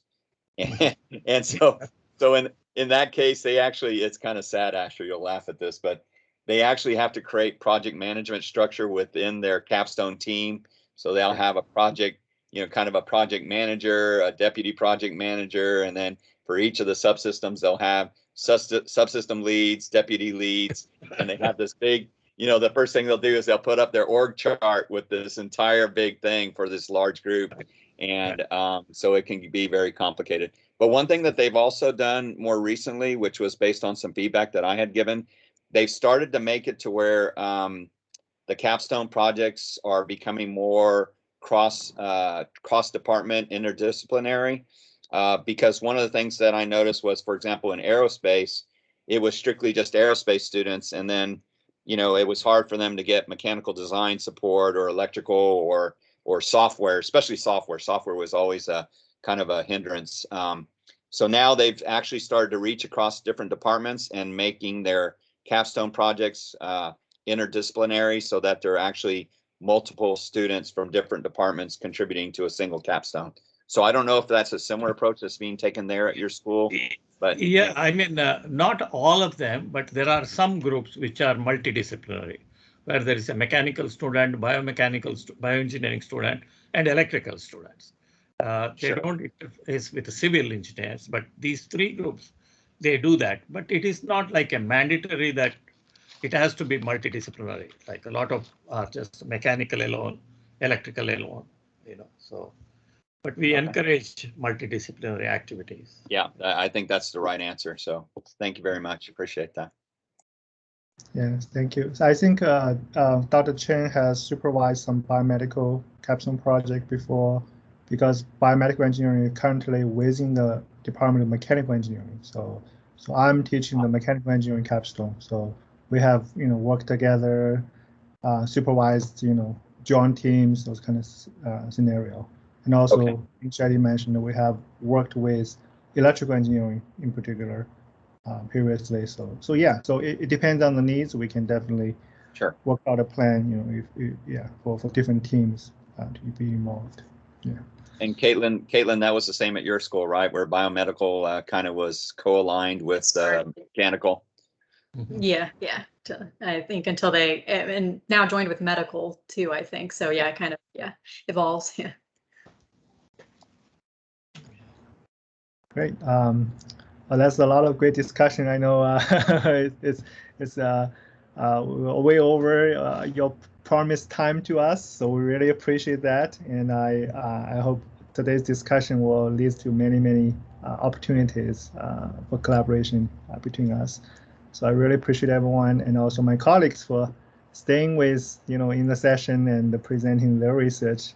It's their summer, so I really appreciate their coming and supporting this dialogue. So I guess if there's no other further comments or questions at the point, I would wish everybody a good evening, and we'll communicate, and I'm sure we'll be connected again through email in the near future. Thank you. Yeah, thanks so much for hosting us. And I would love to have a copy of the charts or anything you have as reference, but keep in touch. Thanks again. Thank you, everyone. Yeah. Yes, thanks a bunch. Have a good evening. Anyway. Thank you, everyone.